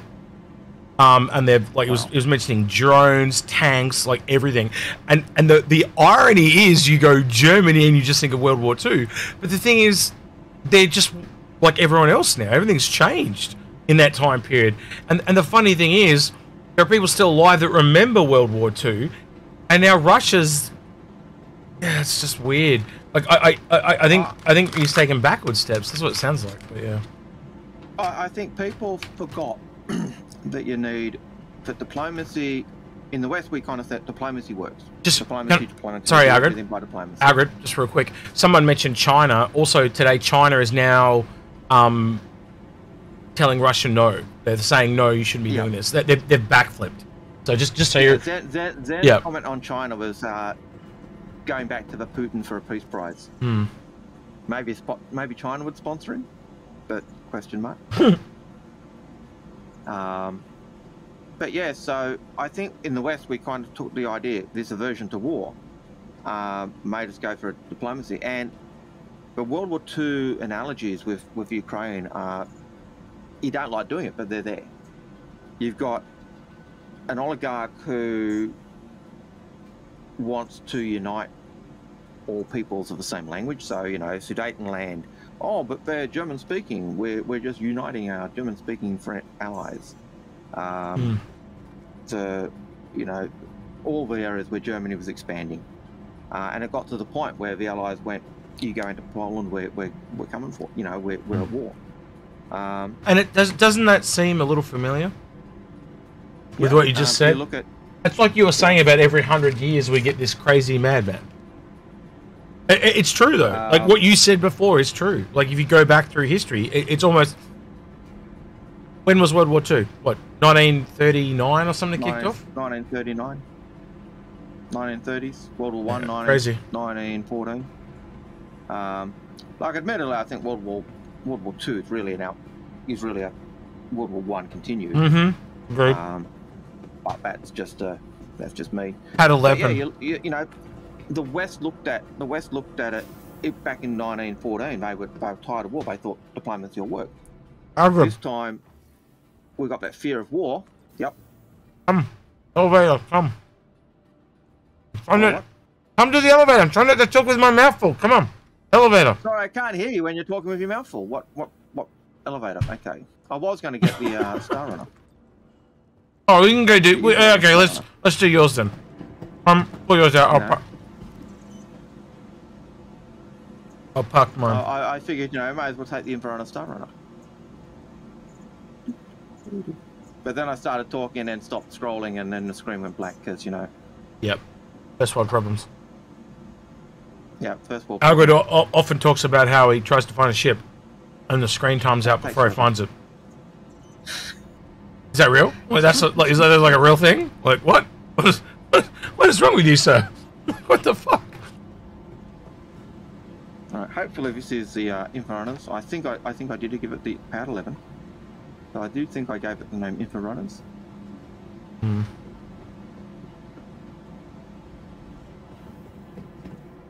But yeah, so you look at World War One or World War Two, and where there was an aversion to war and the desire for for diplomacy. So and the same here. World War One was a cascading snowball effect. You know, like an avalanche, like a little bit of snow. Yep. And it was that teenage guy that shot the referal Principe. Yeah, he shot some dude. I don't remember. Yeah. He assassinated Archduke Ferdinand and his wife Sophia. Hmm. And he wasn't just some teenage dude. He was part of a radical Serbian Liberation Front type thing. You know, not anything like the Palestinian Liberation Front. But you know, I'm more akin to think. I'm more akin to think now though. I think a lot of people would be a lot more reluctant to go to war now because of the nukes. Well, that's right. Yeah. Where is that control? It keeps everyone equal, does it not? It certainly is why the West was not wanting to do stuff, and I think it played into why the West didn't respond to Ukraine's calls for let us come into the NATO earlier, even though they said, we've got an open door policy, but Age was saying something along the lines, as soon as that happened, that they should have opened it up to 3 or 4 different places that were, like, I think it was Sweden. They were saying just bring everyone in, because then it's all of us versus... Yep. Absolutely. And quite honestly, you know, like, you would hope, as a people, that's where we're moving. We're moving to a global acceptance of everyone. You know, if you want to do your religion, you want to do your weird sex cult, whatever you know what I mean? Like, you do what you want to do within reason, but don't go around murdering people, please. That'd be great. You know, like, be a bit civilized. Because let's be honest, in our lifetimes, in the last, would you say, last 20 years, how small has the world gotten? Like, I talk with people in the US on a daily basis. I never would have done that 20 years ago. Yeah, well, straight. You know, I do language lessons with people in Bali each week. You know, wouldn't have done that 20 years ago. Heck, I can remember when there was no, you know, when calling anyone overseas was like a rarity because it cost so much. You know, because all you had was your landline, or you know. You look at the peace treaties after World War One, and there was one island in the Pacific which the Japanese wanted. I remember Australia's group said no. I remember when I was a kid and you had to press and turn the telephone. And I know you told me, you know, a long time ago that you used to remember when it was like to use a chisel on a stone tablet and write the 10 Commandments. Yeah. Yep. Mike, I can remember Mike Field says, I remember when the mobile phone was a size of a remote. I remember watching a James Bond movie, and James Bond was talking on his phone, and he gets out of his car and he's still talking on his phone, because at that point you had phones in cars, but he's still talking on his phone, and then he hangs up his phone. You know, you've seen him carrying his briefcase, and his briefcase is his mobile phone. I actually remember a doctor that had one of those when I was a kid, and it was the first time I had ever seen a mobile phone, and that was in the late 80s. Yeah. Algared, do you want to take us back to Everest Harbour, please? At Warrior? Yeah, I was just letting the ship power up. How long? Right, this is my last biscuit. Can anyone? Only Australians will be able to tell me what this is. It's chocolate, isn't it? No, it's not chocolate. Red in it. With Chocolate and so cream and there we go. Roughly on the outside. That should clearly give it away. Someone must know that. Yeah. These are my favourites. Yeah, I do. If anyone Race guesses named it. after him, I believe. I don't know who they'd... It'd have to be Spanish not or something. named after it. Oh yeah, there's a there is a race. Yes, 100% there is a race. Yes. No, I get it. And a country, I think. Mhm. I think it's kind of on the. I think it's a little provincey place on the south of France or in that Mediterranean area. And there's a key character in a book, the Count of. Now where am I headed?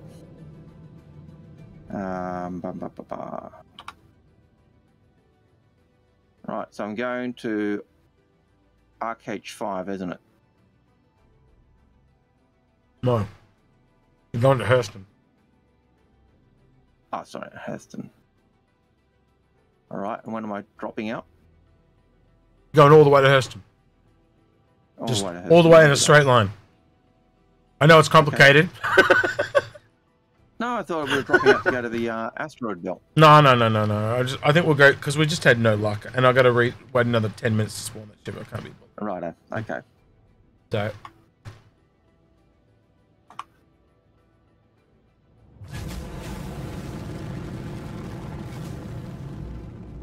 There's some nice lighting there. Well, it was until you turned it upside down.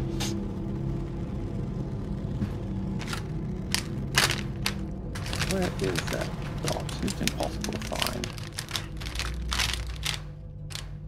Hurston's out of range. Oh no, it's obstructed. What's obstructing Hurston?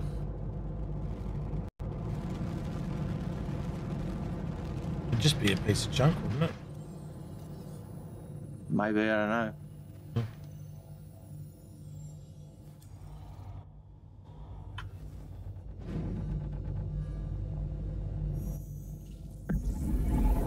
These fire way too quickly. Yep.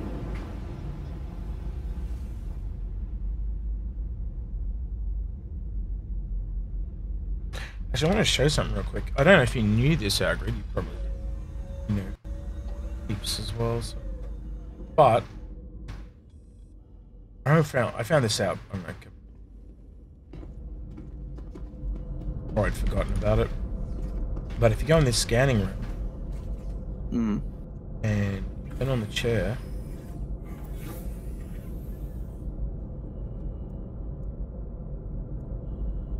boy, and now you get out of the chair. Well, actually, I didn't get out of the chair. Should have stayed in the chair, but it doesn't matter. But I can go back into the turret, for example.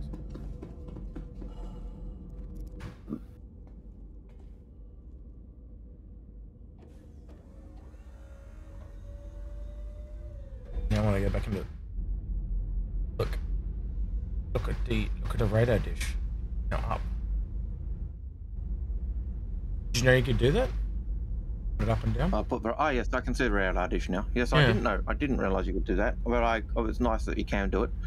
I'm just having a look around the ship. I can't see the name of the ship. I don't know where it is. Oh, I've got it. It's on the stream. I've got it up for you, buddy. Already way ahead of you, mate. I'm just bringing it up a bit so it's above our fat heads. Yeah. Yeah. Right there. But I can. I just hadn't. There you go. I can zoom in on it for you. Is that better? Okay, I've got the lag, so. Yep. Cool. Yeah, I can see that. I can see the scanner. No. The word Inforunners. Oh yeah, there it is. Now I see the wording Inforunners. It's so dull grey that you can't see it. So there you go. It is Inforunners. I did know my stuff. I did know my stuff on Inforunners. Well, eventually you'll be able to, pick the color, the size, maybe even a font. They're very basic things, but that's going to change it heaps. And then I think the other part will obviously be is if they let us have org logos or something like that. That'd be cool. But that's a lot of work. Because I'm going to have to get someone that sits there and look at every single. Hey, Dyson. Lovely to see you. Love. Yeah, I do like that ship skin as well. It was just a default one that I pulled out. Tyson, you can drop in if you want, man, into the voice chat and join us. Yeah. If you want. Probably up to you. And does the radar dish, this is a question that you need to check execute because you're in the gunner seat. Does the radar dish block the turret angle? Ooh. Because of the way it from where it is, it looks like it would do a bit of blocking, but yeah, does it impact your? It could. That is in. Pretty sure that is. Yep. Yeah, it does a little bit. Could. Yeah, it could. A little bit. Not by much. Shoot it off. Then the way, just shoot it off. Well, it doesn't. The other thing is, I'm looking at the crosshair for the gun, and it doesn't go that low. Yep. The sun's obviously in the way, but if you trust me enough, there, it's just above it. Yeah. Oh, I could see it was just above. It looked like you could actually just see it.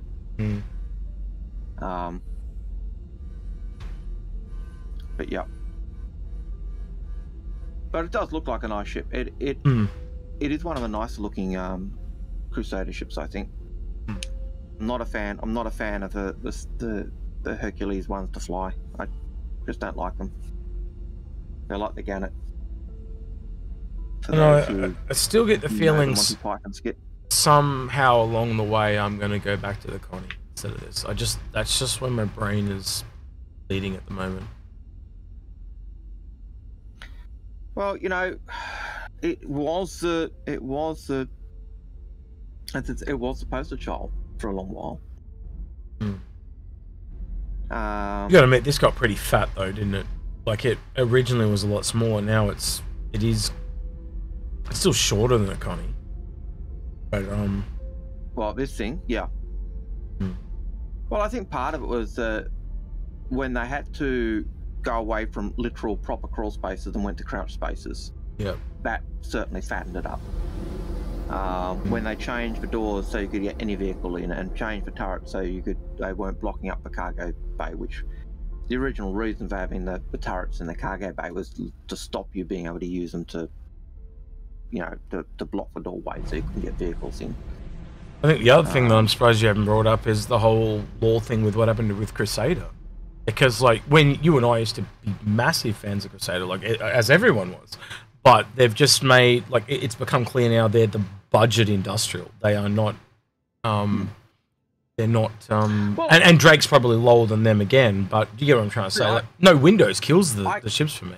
I can see the Crusader being budget industrial because of their, you know, when you look at what they were, the guy wanted to change the world by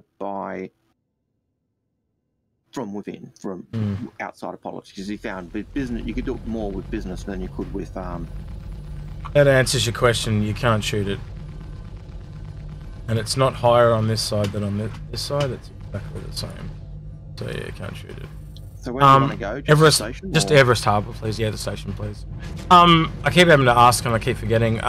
If you guys want to ask us a question, just in brackets questions. I've set up a bot that's meant to pop this question up every 4 minutes. Doesn't do it. So I'm gonna have to. Yeah. Lemming, if you're around, I might get you to have a look at Stream Elements for me and see if there's something I'm doing wrong. But as far as I'm aware, yeah, there's nothing I do. And Lemming's one of our mods. You can hear me, Lemming? I'll talk to you about. Just add that a note. I'll show it after. But I just can't get it to work. So, yeah.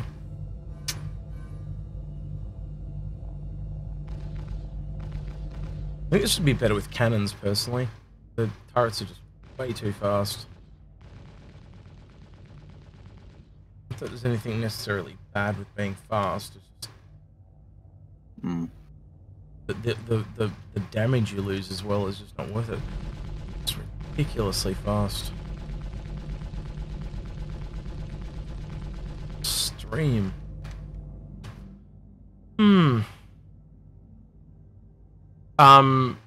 Yeah, I was just saying, Lemming, need you to have a look at Stream Elements for me. I don't know why I can't get the bot to work. But yeah, that's all I'm saying. Question, how much to have you shave your beard? Oh, what type of shave? Are we talking like back to like this? Or are we talking like the whole thing? The whole kit and caboodle.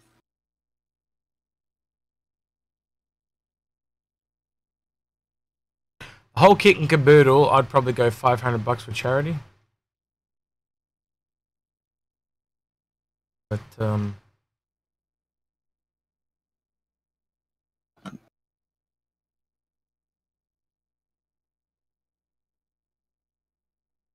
actually have, like, every time I date a chick, she always wants to get me to shave my beard off, and then I shave it off, and they're like, no, grow it back! You've got to look exactly like I do cut my beard to look like Algared's, don't I, Algared? I do it quite frequently, actually, every couple of months. We're very similar. Like, I probably have mine a bit lower than Algared's, but I do that. I do it like this. That's kind of what I cut it to. I don't know. Make me an offer.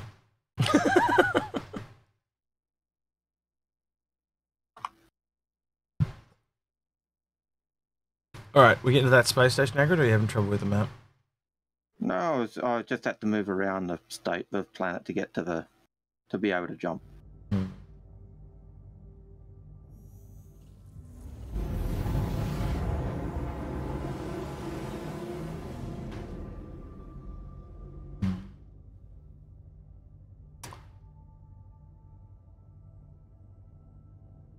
Yeah, no worries, Mike. Have a good one. So, as what I was saying, what we could probably do for the last 20 minutes, Algared, is my hurricane's here, so we'll just get in the hurricane, we'll go shoot some shit. Probably worth resetting our spawn point. I think I clearly need to do a character reset. Because I did reinstall the whole computer and everything, and I think that's what's caused the problem. Trying to grab shit from my old game, and it's going, ah! And having a heart attack, so... Yeah. Apparently, I get Mike's soul if I shave my beard out. According to Chris. I get Mike... You should be paid money to keep your beard. Yeah. Paid money to keep my beard. That's even better. I could live with that. Pretend I'm doing something about it. Oh yeah, it's so hard to maintain. Get a comb. I'd do, you know, I'd shave, but you know, I'd go bald, but you know, there's not much to go bald with. Yeah. No, you'll have to get. We have to get you like a toupee mohawk, like a pink one. Oh God, no. That would have to be thousands for charity for me to get a toupee mohawk. Yeah. Definitely. That'd be funny though. So what are you up to, Dyson? Just got back from work and it's all you ever guys were streaming. And so you thought you'd stick your nose in and say boo. Yes. Well, I was kind of invited on, so. Yeah, no. You're sticking your nose in with saying hi in chat. I actually think what we need to do for one of the, if you want to get paid to do something, we need to get you a KFC Colonel outfit to wear on stream. So like a white suit with red pinstripes or something. A white suit with the little that little black bow tie thingy. The boa tie that he does, and he's just got to wear like you know the KFC buckets. We can get those as a hat for you. No, custom patch for Kentucky Fried Kentucky. Oh, don't worry, that's in the works. We're gonna Kentucky Fried Baron. Yep. So, apparently, Mike's saying, Algared, you have real estate that you're not utilizing. I do. Huh. Like right here.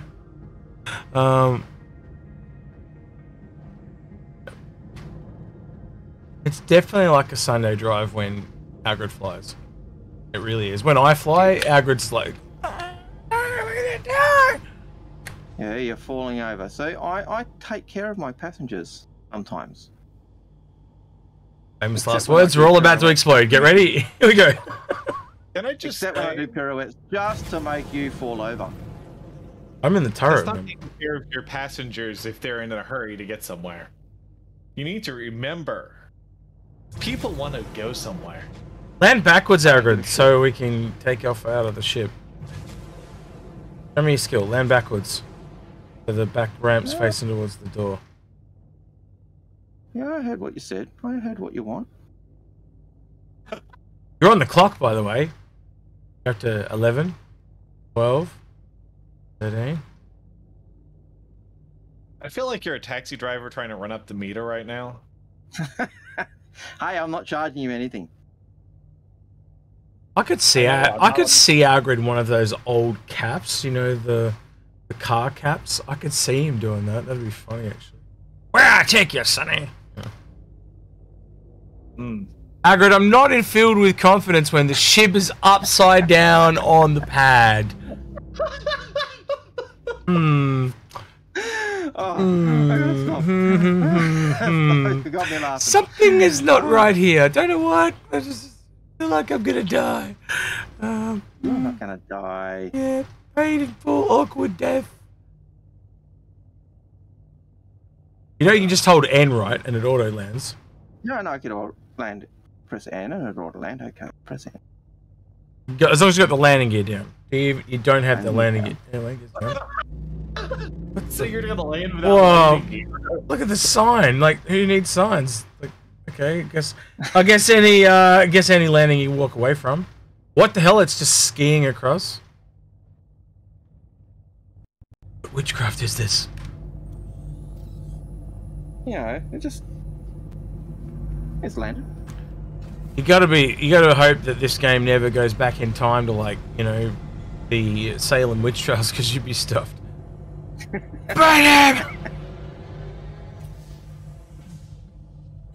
Well, on the bright side, they don't have a On the bright side, it's not red. Didn't take any damage. That's good. Except your pride. Except your pride. That took a shit ton of red damage. No, I didn't. Alright. See, I wasn't bothered. Alright, waiting for you at the elevator, mate.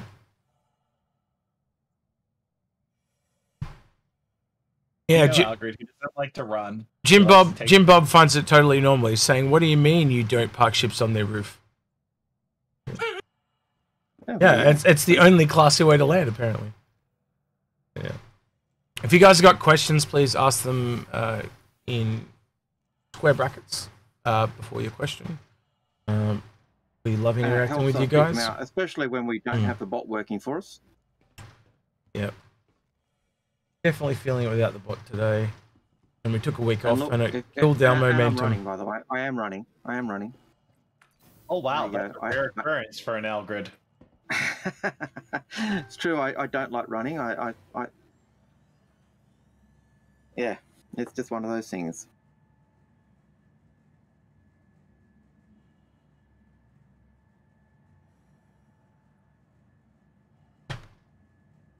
Oh dear. Question from Zed Pilot. Have you ever seen the plane with landing gear on top and bottom? Yeah, it's called the Algared. No. No, no landing gear though. A plane with landing gear on top and bottom. No, we haven't. Was it a tube? Just so good.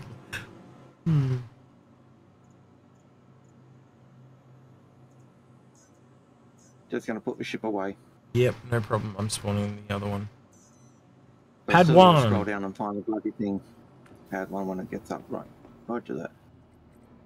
Where are we? That one. Well, if you look on Google, there are actually a series of planes with landing gear on top and bottom. Oh, there you go. Well, in a sense, that'd make sense for space, because, you know, there's no top or bottom in space. So, you know, you're landing here, just go up, landing it, boom. Or docking port, click, click. If you send me a link, I'll try and...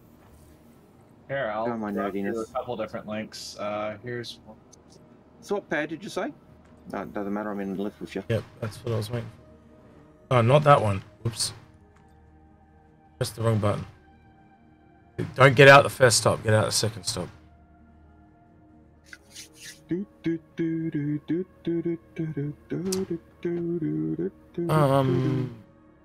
Theories on when competing AI crew will be available. Oh, geez, that's... Not for a long time. Not for... Yeah, it's definitely going to be down the track, dude, because you'd almost want all the human stuff. Like, human stuff's just easy to do, because everyone's got computers and all got the same controls. Yeah. Alright, Algared. Oh, no, get back in, Algared! No. See ya later. It's only going one pad across, man. You just... It's at pad 1 when you get back in the elevator. Pad 1. Do you want to fly? I was thinking, I can fly if you want me to. It's easier for me if you fly.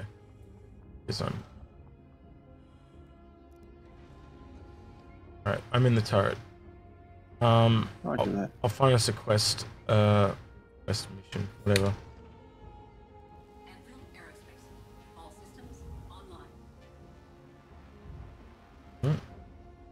Power cycle. I just dropped a link in there for people wondering what that looks like. Yep. So in terms of the question about AI, like everything we've got at the moment is actually, but they're working on actually builds to that. You know, the idea of AI wandering around stations or being able to no longer be locked to a station. The nav match stuff that's coming is a good example. Yeah. So that is, that is all part of what leads into AI, and they'll get the AI working perfectly for missions, and then we'll see the AI kind of kick in for sharing it for cruise ships. Sharing a quest with you, Algared.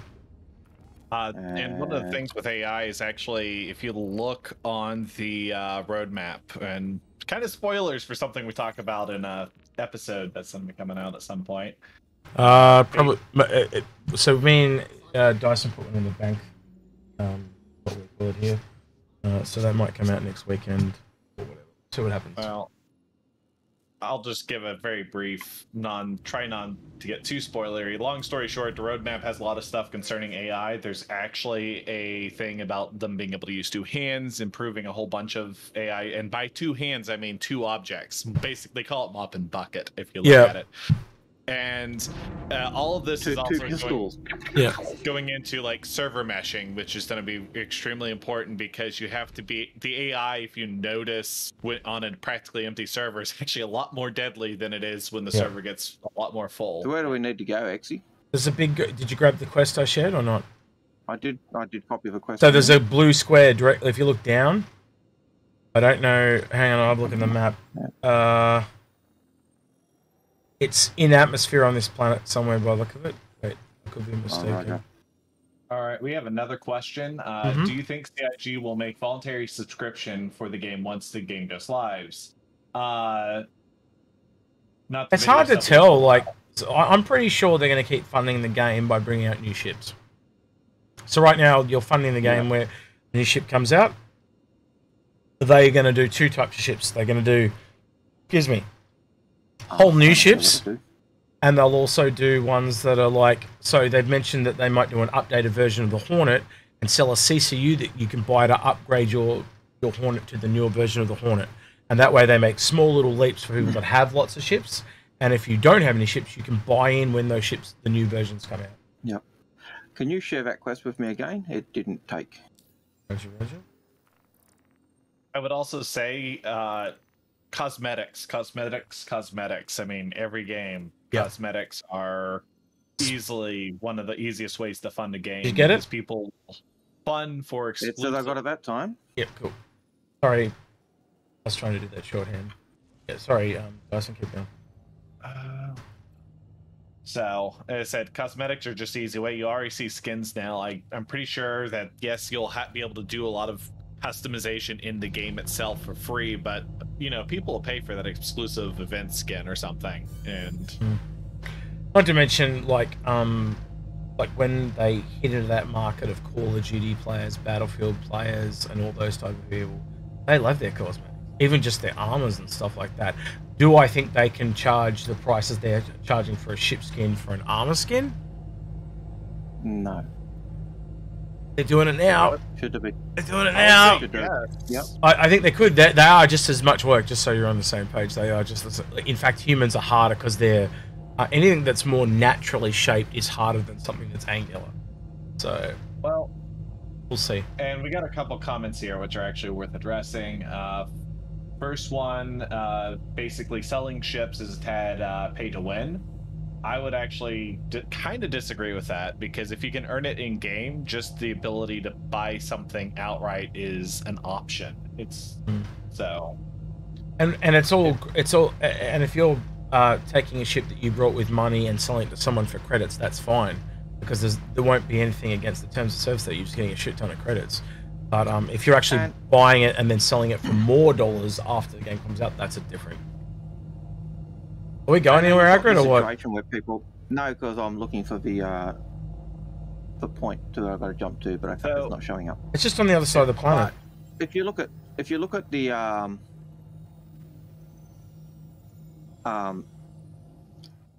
Arena Commander originally, people used to go out in Hornets because they thought it owned and kicked butt, and and people were saying, "Oh, it's pay to win," blah blah blah.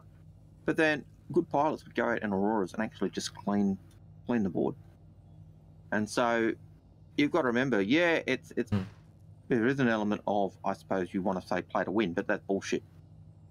It's pay to avoid the grind, in my opinion. So it's exactly what Zed Pilot's saying there. He's got it in a really concise way. As an adult, I trade time at work for time in game, so I can buy a ship with real money where someone else has the time to earn it.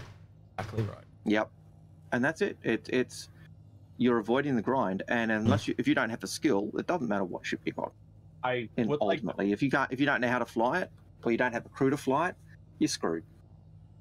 All right, Algared, get us to this objective. We've been here for 5 minutes. Dyson, say what you're going to say. All right, the place that it could be pay to win, and this is something you need to be careful about, is actually the cosmetics, as weird as it sounds.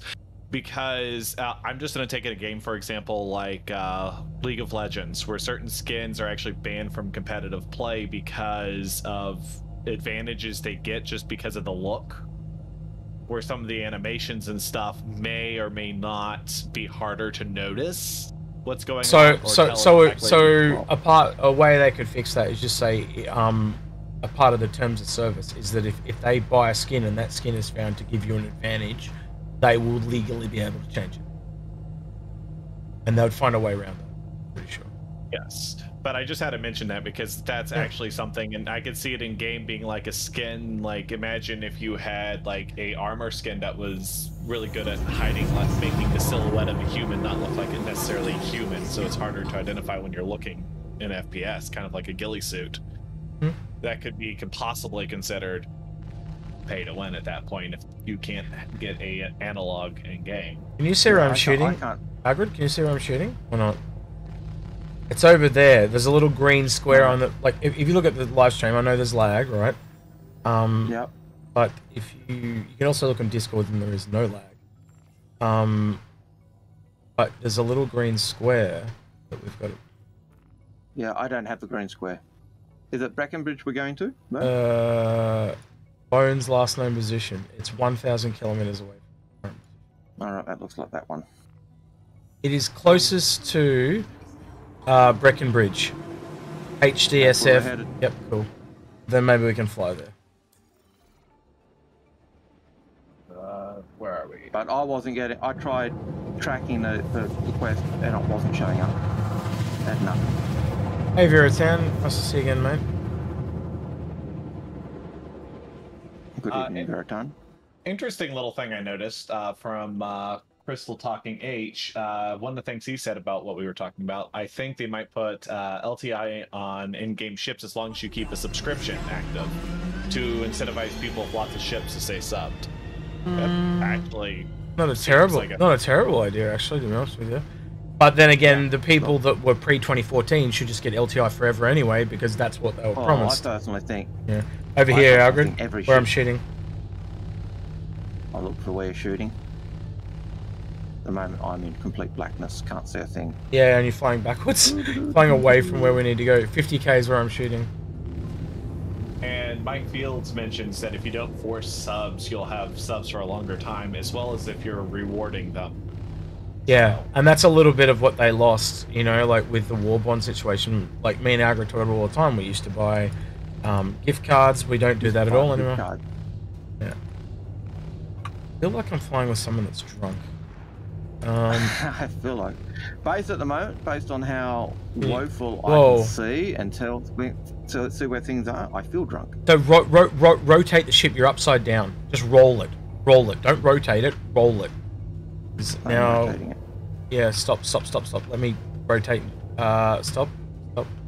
Nose down, please. Nose down. See where I'm shooting now? To your right. That's where it is over there. 51 k's that way. Can I stop shooting now? You can. And just go as fast as you can and watch your altimeter. You'll be fine.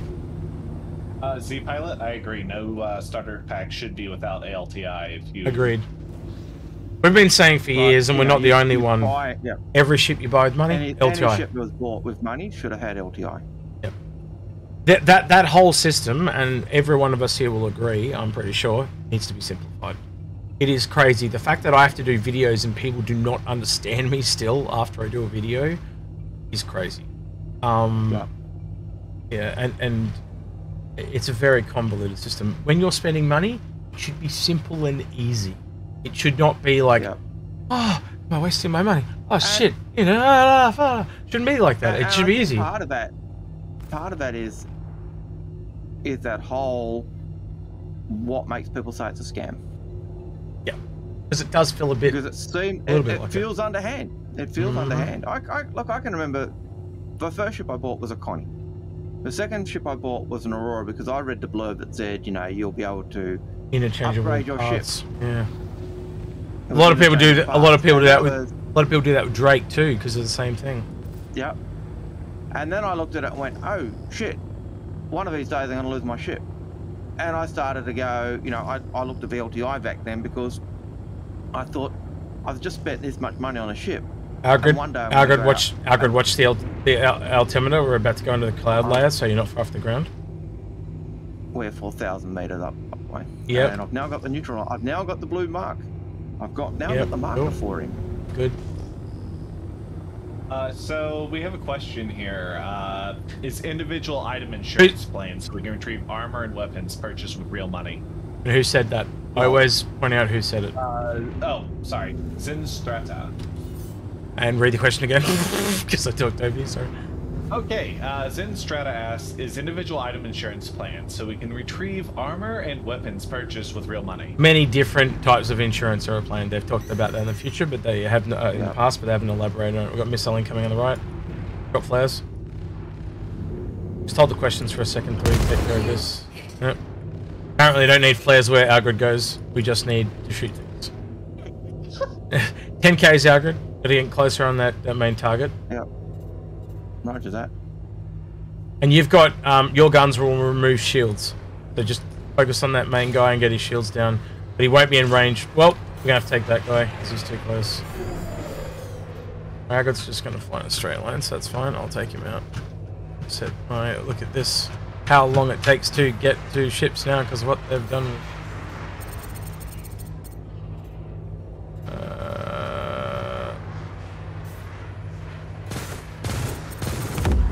Done. Well, what the... How slow are we going, Algared? I'm going. Done. Next one.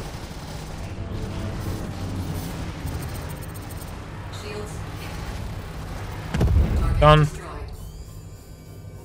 Main target. Alright. You should be able to fire at him in 4Ks.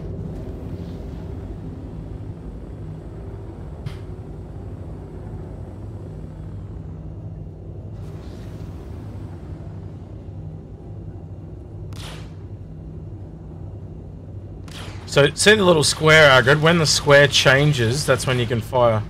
So that little square will change from like a diamond to like... square bracket, I guess is what you call it. Like that.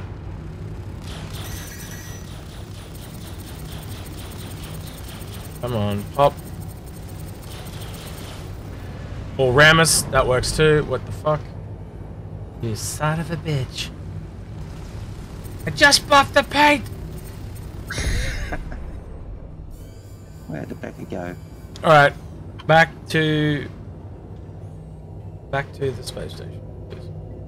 Hey, at least you helped the economy there.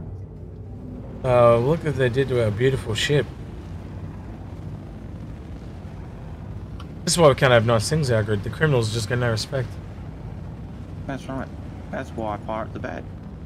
See, hey, pirating's not bad. If you're the pirate, pirating is not bad. You know, as old man Al keeps saying, you know, you gotta stop this work against Hurston. Hurston's not the bad guy here. And that's a very, very, very, very bad impersonation of Jimmy Stewart, who seems to be the personification I do for old man Hurston. Just remember, if you've got any more questions, guys, just preface them in brackets before you ask them. There's one there from Z Pilot. Do you think a disruption-based areas with no missiles for power plants would be game-breaking? No, because you still got to be able to shoot. It'd take a while. I've just found this is the best setup on the Hurricane. Every person I've taken out in it, because 9 times out of 10 the pilot is not fixed on the target you're shooting, but when they initially are, right at the start as you're flying towards each other, they can put a couple of disruption shots in, remove the shields, and if the turret is doing the same thing, 9 times out of 10 they just insta-bomb. And it's got the lowest time to kill I've seen of it, any build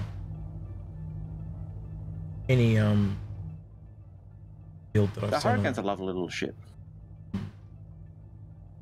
I'm interested to see where the Hurricane, the Scorpius comes and sits though after this. I think we'll find it's very similar. Well, I've been hearing reports, and I can't tell where I heard these from, obviously. But I've been hearing reports that it's actually somewhere between this and the Vanguard. So it loses a bit of the turret, but gains a bit of the armor from the Vanguard. Interesting concept. Not sure about the long range though. But we'll see. Right. Mike Fields asks, the ultimate question is when will they deliver the Space Monkey, Space Dog, and Space Cats? For the pets, yeah, I think that's what he's talking about. Well, certainly the cat and a dog, I think a black cat is not a big. It's definitely on the cards sooner than some other stuff, because once they get that nav mesh working, it's just an AI that follows you. So it can't be... That would be before more complex things, I would have to imagine. It's just whether they choose to do it or not. I feel like it's something that totally could happen next year, because I feel like that would actually be a cool thing for Squadron 42 to have like an animal follow you around a little bit. Not all the time, but occasionally. I know my brother, and he would want a space chicken. He would be down for that, my brother. But yeah, he's a weirdo. I can remember Lotro had a quest where you could be the chicken, and you had to go from one venue to another as a chicken. The number of people who did that quest, and it was one of those fun quests, was legendary. So Algared, there's a question for you from Shadow Girl. This question for Algared. Algared, can you think of a way to get Execute to stream more regularly on his Twitch channel? I've been asked by heaps of people. You got to realize, in the last 9 days, the whole PC's been down. So yeah, I will get back on that soon. That PC that's just here to the left of me hasn't been touched or interfered with at all. So yeah, I could probably get up and stream again real soon. But as I said, it's always... And one of the things... Go ahead. One of the things that I know you found frustrating was there was just so much work to actually get the bits and pieces in to get everything going, and so I think the processes have become get used to doing it on YouTube and then go to Twitch. Yeah, probably Twitch is a lot harder to get recognized on than this platform. And I think for me, the really big thing is I like discussing things with people. That's why I sit here and answer questions. I'd rather do that than play the game. Quite honestly, at the moment, the game is not... apparently... Wait, I'm not allowed to talk. I'm not allowed to talk. Apparently, it's a question for you, Algared. Go ahead. Alright, so... I noticed I was being polite. I was letting you have your bit. But yeah, I think... YouTube is... Let me just turn my speed off. Otherwise I'll end up flying into space because I'm answering questions, so I'm not flying. YouTube is certainly easy for us to get things up. We can get our nice little thumbnails done. We've already got our platform. We've got our channel, so it makes it really good and easy to get that going. The goal is to get into Twitch, I think, but as Execute found, there was a lot more moving parts and a lot harder to get recognised on there than on YouTube. There's no algorithm on Twitch. That's the big thing. So you kind of, even if you're new, you get offered up to people on YouTube, but you don't. It just doesn't happen on Twitch. It's the who's on the front page, and that's basically it. And if you're on different devices, it's different again. So, yes. And the other thing that I think is a value for us is sometimes we go through that. We've got no show for the week for Inforunners because real life. And so if we're streaming via our YouTube channel, then we've always got one or two shows, and that means we're actually putting out more content, which actually grows our ends up growing Inforunners channel adversely as well. So there are huge pluses, but I also understand that the values of Twitch, and would love to see us get on Twitch as well. But it's And both Algared and I really, and Dyson I think would be the same. We love interacting with people and actually having those discussions. Now Dyson works more than me and Algared, but we often hang out for hours talking to people just on Discord, fielding questions and that type of stuff. And we figured we could do that in a bigger audience on something like YouTube. And the last couple of streams, this has obviously got less viewers today because people didn't know we were coming back, or they'd thought it ended or whatever. But the first couple we did, we were surprised by the number of people that turned up. We had, 80? I think we had over 100 people at one point, and I was just like, what the hell? Like, out of nowhere. I thought it was going to take months to get that many people, but it didn't. And we went down for a little bit, but I'm sure it'll pick up again, and we'll have more people coming back. And I agree. So all of the above questions, because I'm enjoying just sitting here answering questions a lot more than I would be just playing the game. So Are we landing, Algared, or what? Or do you need me to call for landing for you? Yeah, I'm making the call. No, I'm making the call. And Res Huge, I have to say that makes a lot of sense. He mentions that YouTube he can watch at work. Twitch you cannot. Really? So, what? How's that? Is it like blocked or something? Is it? Well. Hey Chris, nice to see you, man. Yeah.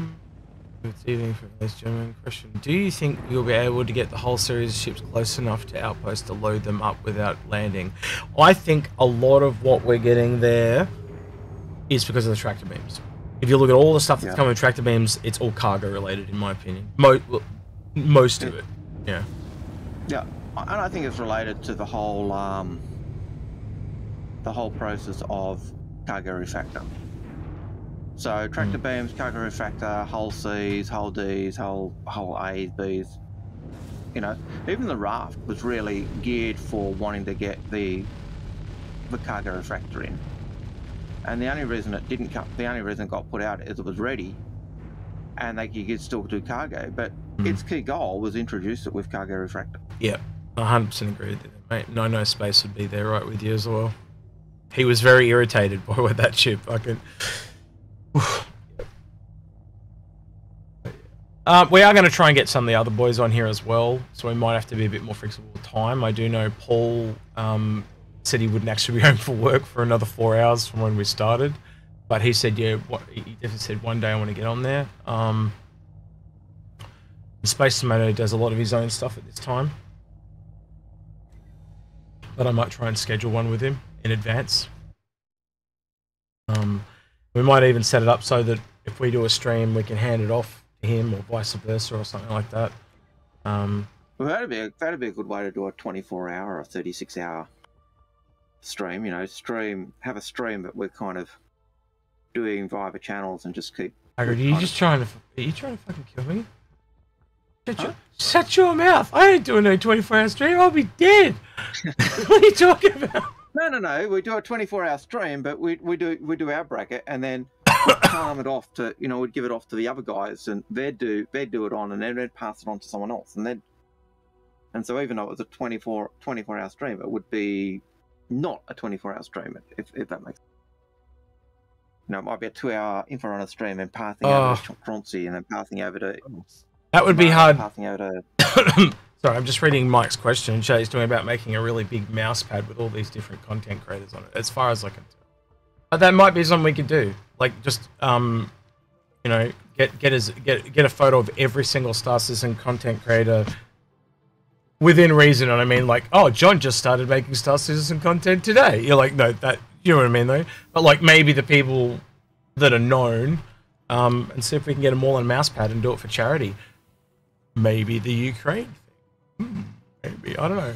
Think about that. It's not a bad idea. Get everyone's logo or something like that. Just something really cool, and I don't know. Put it on a nice space background. Yeah. I mean, we're a small enough and friendly community. I mean, that's actually a lot more feasible than a lot of other games to try to get something like that. Do you mind if I put your head on... Contact. Do you mind if I put your head on Pluto, Algared? We'll just, No? Okay. But I want to be a planet. Not a planet. You're Pluto. Dyson can be Mercury. I'll be Uranus. At least you weren't Jupiter. I thought Jupiter, then I thought Uranus was more funny. Well, I'm surprised you didn't say I was Jupiter because I was, See what he did there? That was a good joke. I like that. So that Execute's always the butt of the joke, Uranus. So good. All right. Gotta stall that hurricane. Right. All right, Algared, do you want to keep going? We got 50 minutes and end at normal time, or do you want to wrap up now? It's entirely up to you. I can keep going for a loot if you want. Keep going. Want to keep going? We've got 31 viewers now. We'll keep feeding in the last 5 minutes. Yeah. Well, it hasn't had our normal views, but as I said, we dropped off for a whole week, and that's what happens. It just kills momentum on YouTube. It just dies. George. Is that George of a Jungle? Let's check out the ship that you love but you hate, or do you hate it and you love it? Hate it and you love it at the same time. Hangar 4. You're gonna have to tell me because I'm so confused as to which ship I love and hate. Because that's all right. I love and hate. Well, let's have a look. We'll get down there, and I've even put it in your favourite colours. Hangar 4. Come on. Elevator's open behind you. Come on, let's go. You can fly it, and you can tell it because I forced you to fly this thing. Okay, that's the Caterpillar. Yep, you knew it straight away. Well, second you said you forced me to fly it. Yeah, you encouraged me to fly. I wouldn't say you forced me. No, but I did heavily encourage. I said try it before you give it shit.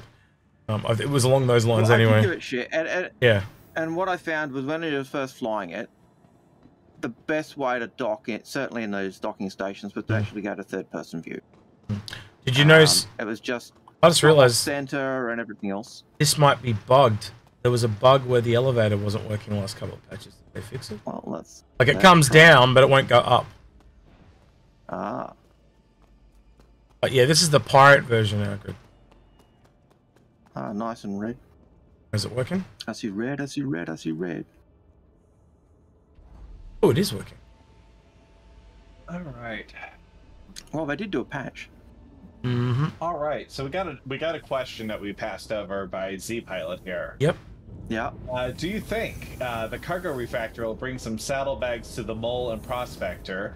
Any thoughts on how Quantum will behave being transported in a bag by another ship? Now, I kind of want to answer that with me and Dyson record an episode. And we talk about it in that. So that episode.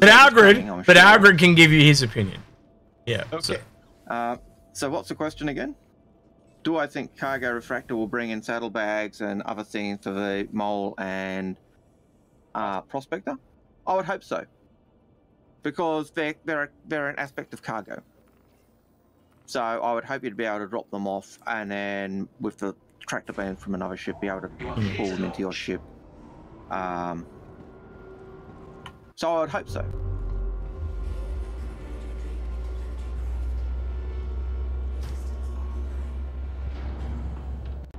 But so what I'm trying to show you here that I kind of showed Algared at the time when he was kind of hating on the ship a little bit, is it is so different to fly from anything else. There is no other ship currently that you fly from the back. That's rare enough already. Yeah. But from the back and off to one side.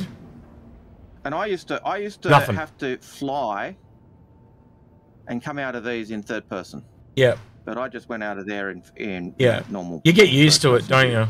Yeah. You get used to it. It does take a bit of getting used to, but once you get used to it, you go, oh, yeah. And it really blows your mind when you actually start to go through the ship and pull it apart, when you realize we're in a completely separate ship to the rest of the ship. We could break off like a Pisces shuttle, and this ship itself, so not even going back in there, right? This ship itself has room for 4 people. It's crazy. It's like got gun racks. Yeah, this little pokey little command module has beds. It does. It's got a little stove and stuff, and it's got a place to eat. This is a tractor beam, but it actually has 4 beds. But most people mistake it. These are like military style beds, where you actually grab that handle and you pull it down. And if you've ever been in the Redeemer, the beds are very close together. They're very thin.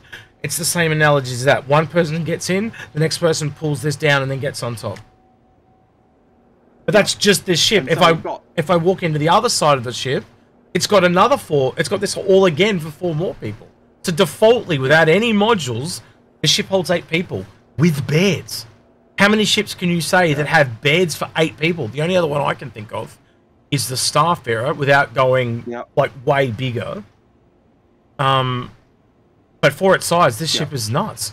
The Hercules doesn't have 8 beds. It's interesting, the Starfarer is the only ship I was going to say compares in terms of the crew space it can cope with and do things with, and it's certainly got the 12 seats that just for passengers, plus its crew station. So, so here's the other room, real quick. So similar kitchen setup, and again, looks like 2 beds, but it's actually 4. So yeah, it's obviously a bit more spacious in this room, but it's similar. Sorry, it's Algared. one of my favorite ships. We actually have a question about it.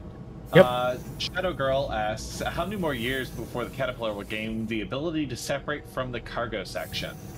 My answer to that would be, who has to answer that question?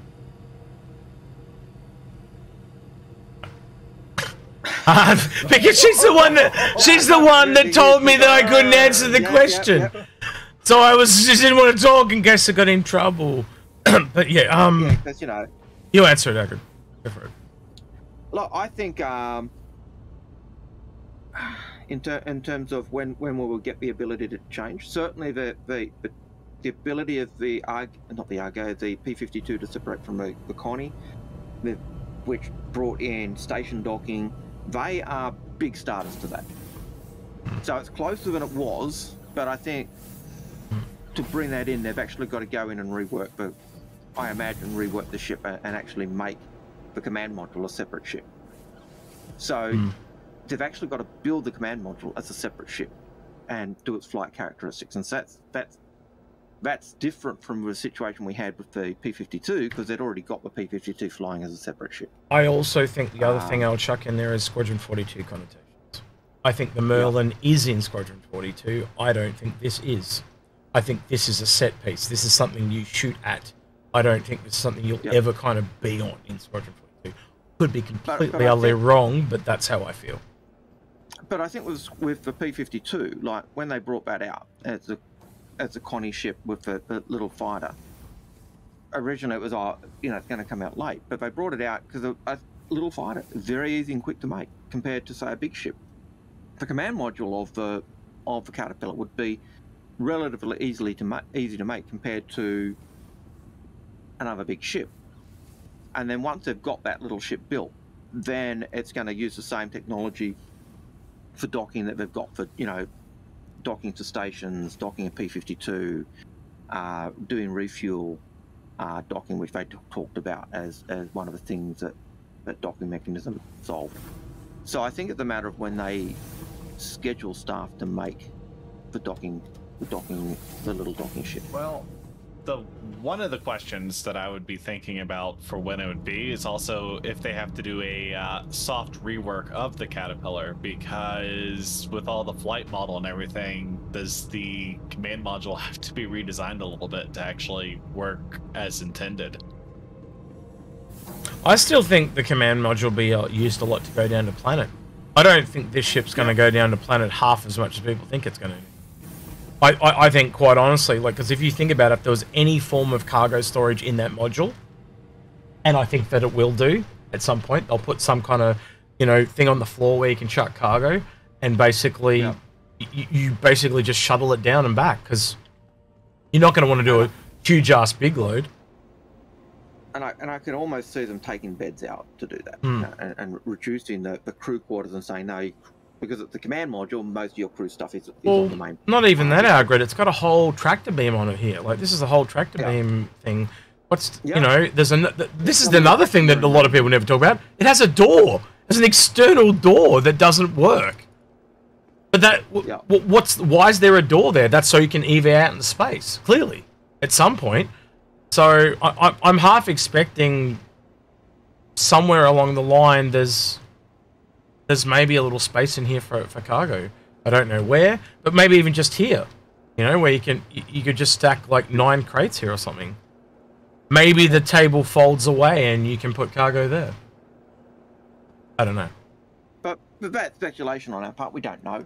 No, we don't. But I think the key thing is when they actually build, they set stuff to build that small command module, and then it's a matter of just using the current tech for docking to link it up.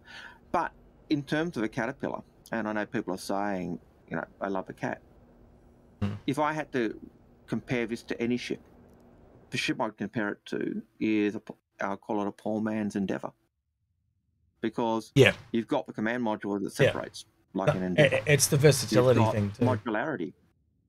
That, you know, of the different modules that we're told are coming and we expect are coming.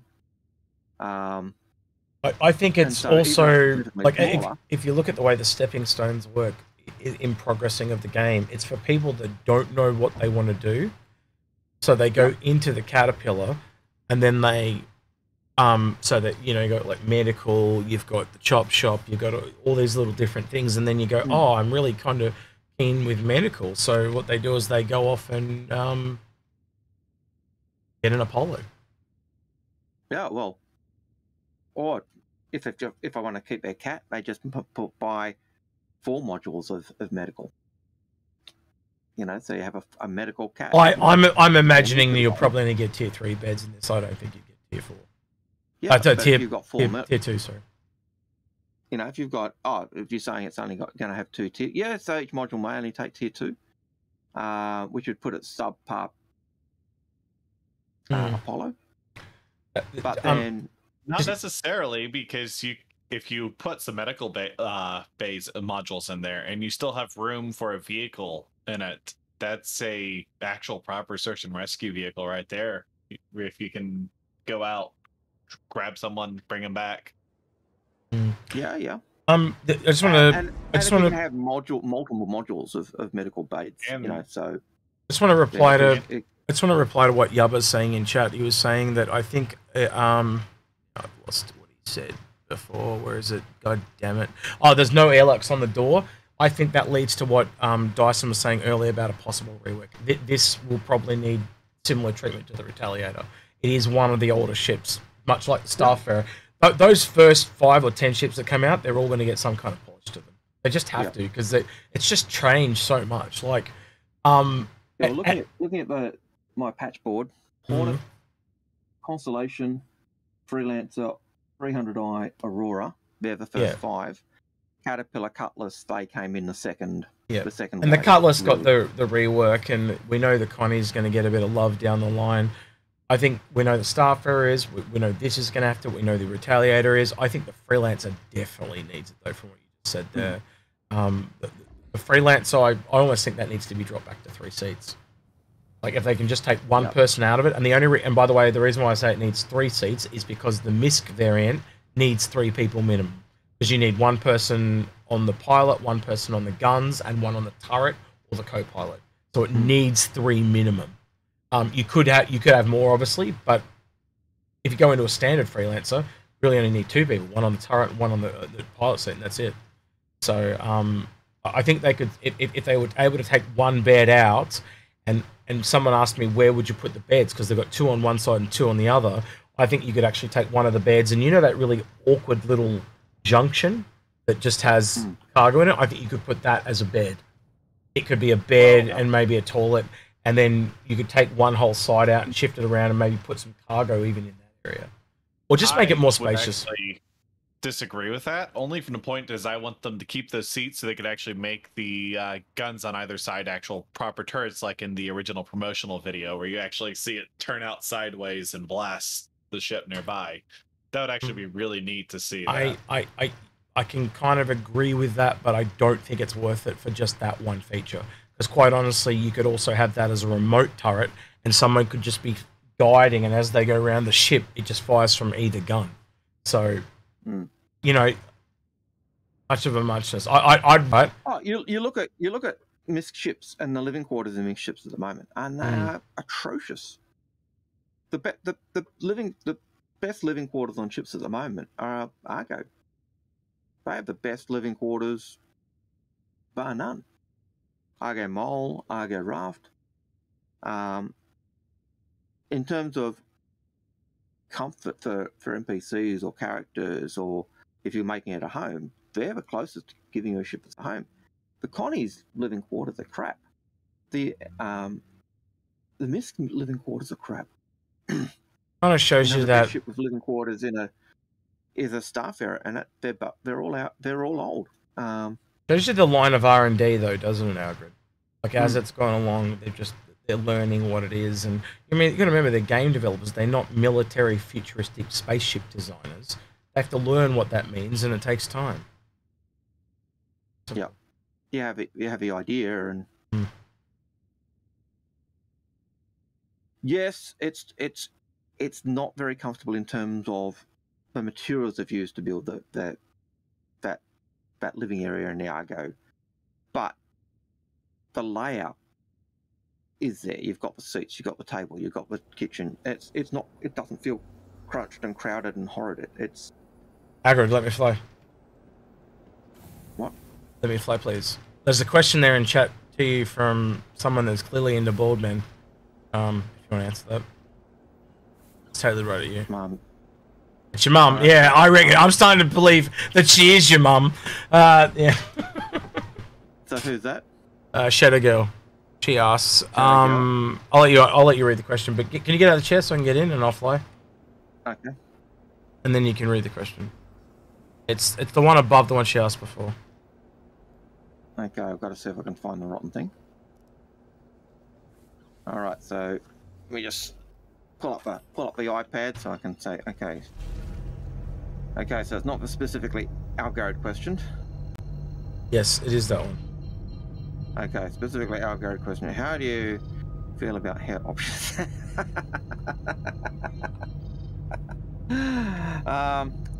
If you look at my character, I always do my character bald. So no, I don't want a full head of hair. As I often say to my students when they bag me out, occasionally, is that God only made so many perfect heads. The rest he put hair on. Boom. And then my kids go, "Oh, sir, that's such a dad joke." And they clearly don't realise that he's older than their dad. Well, I think most cases I'm as old or older, but yeah. But there you go. So that's my view on hair. But do we need more hair options? Absolutely. Yeah, that's coming next. Short hair. The DNA stuff with the new faces and stuff. I am looking forward to. Yeah, I would love a true bald option, not the one with stubble. A true chrome dome. Yep. And I'd love a goat. What I really want here is the goatee.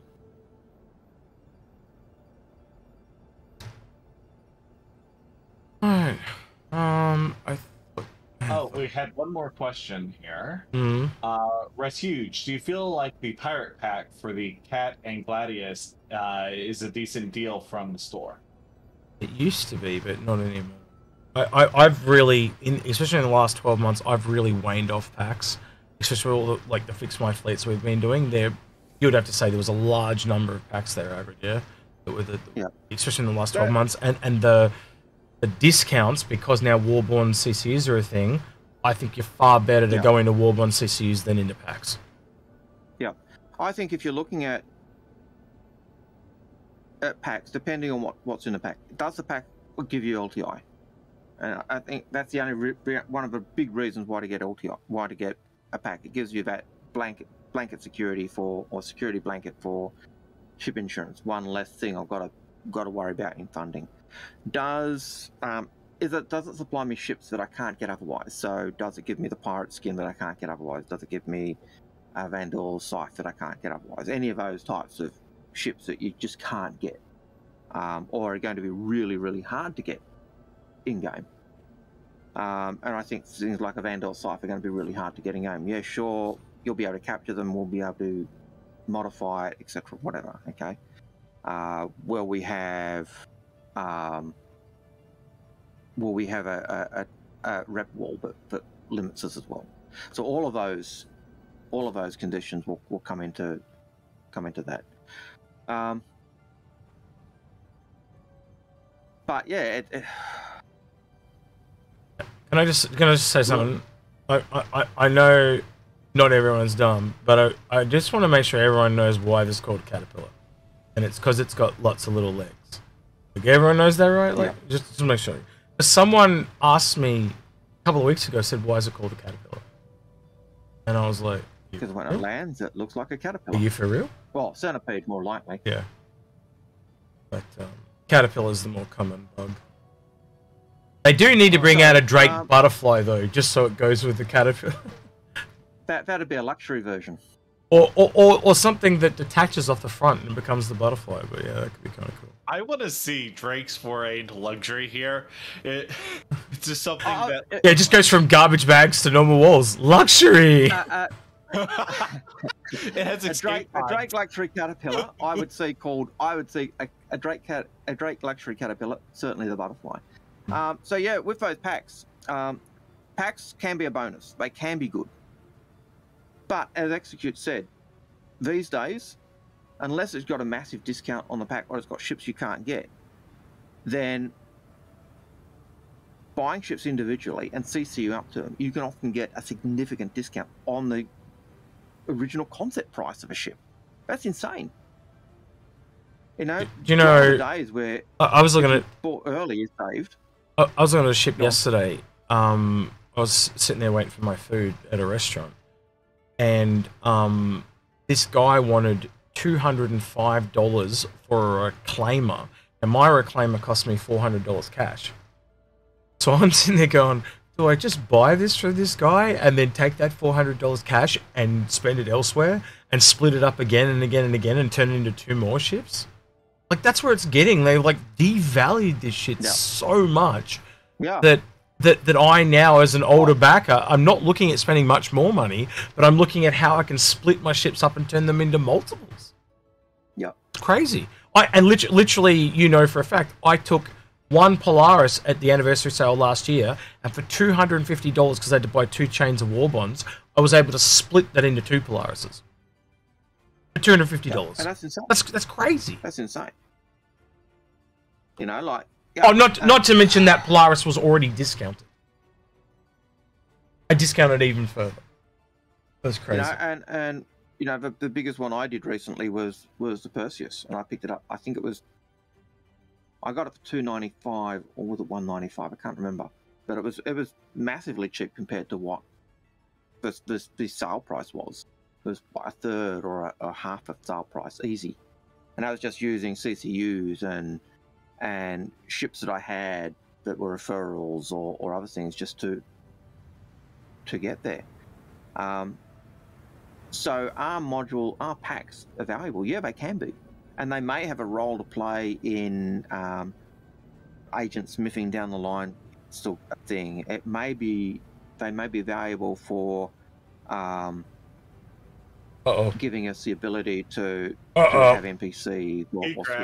I crashed. But did we go boom? We didn't go boom, but I think it did a bit of damage. No, well, you used your bumpers, you used your parking sensor, so it's okay. Oh, you should have seen that day when I was with Space Tomato and Piggles. God, that was funny. They thought I was going to crash, and I parked so perfectly that when I was in the hangar, the sensors were under the door of the alcove, and the ship was like right, like you could have put your fist in there, but that's about it. The gap was tiny, and they were dead.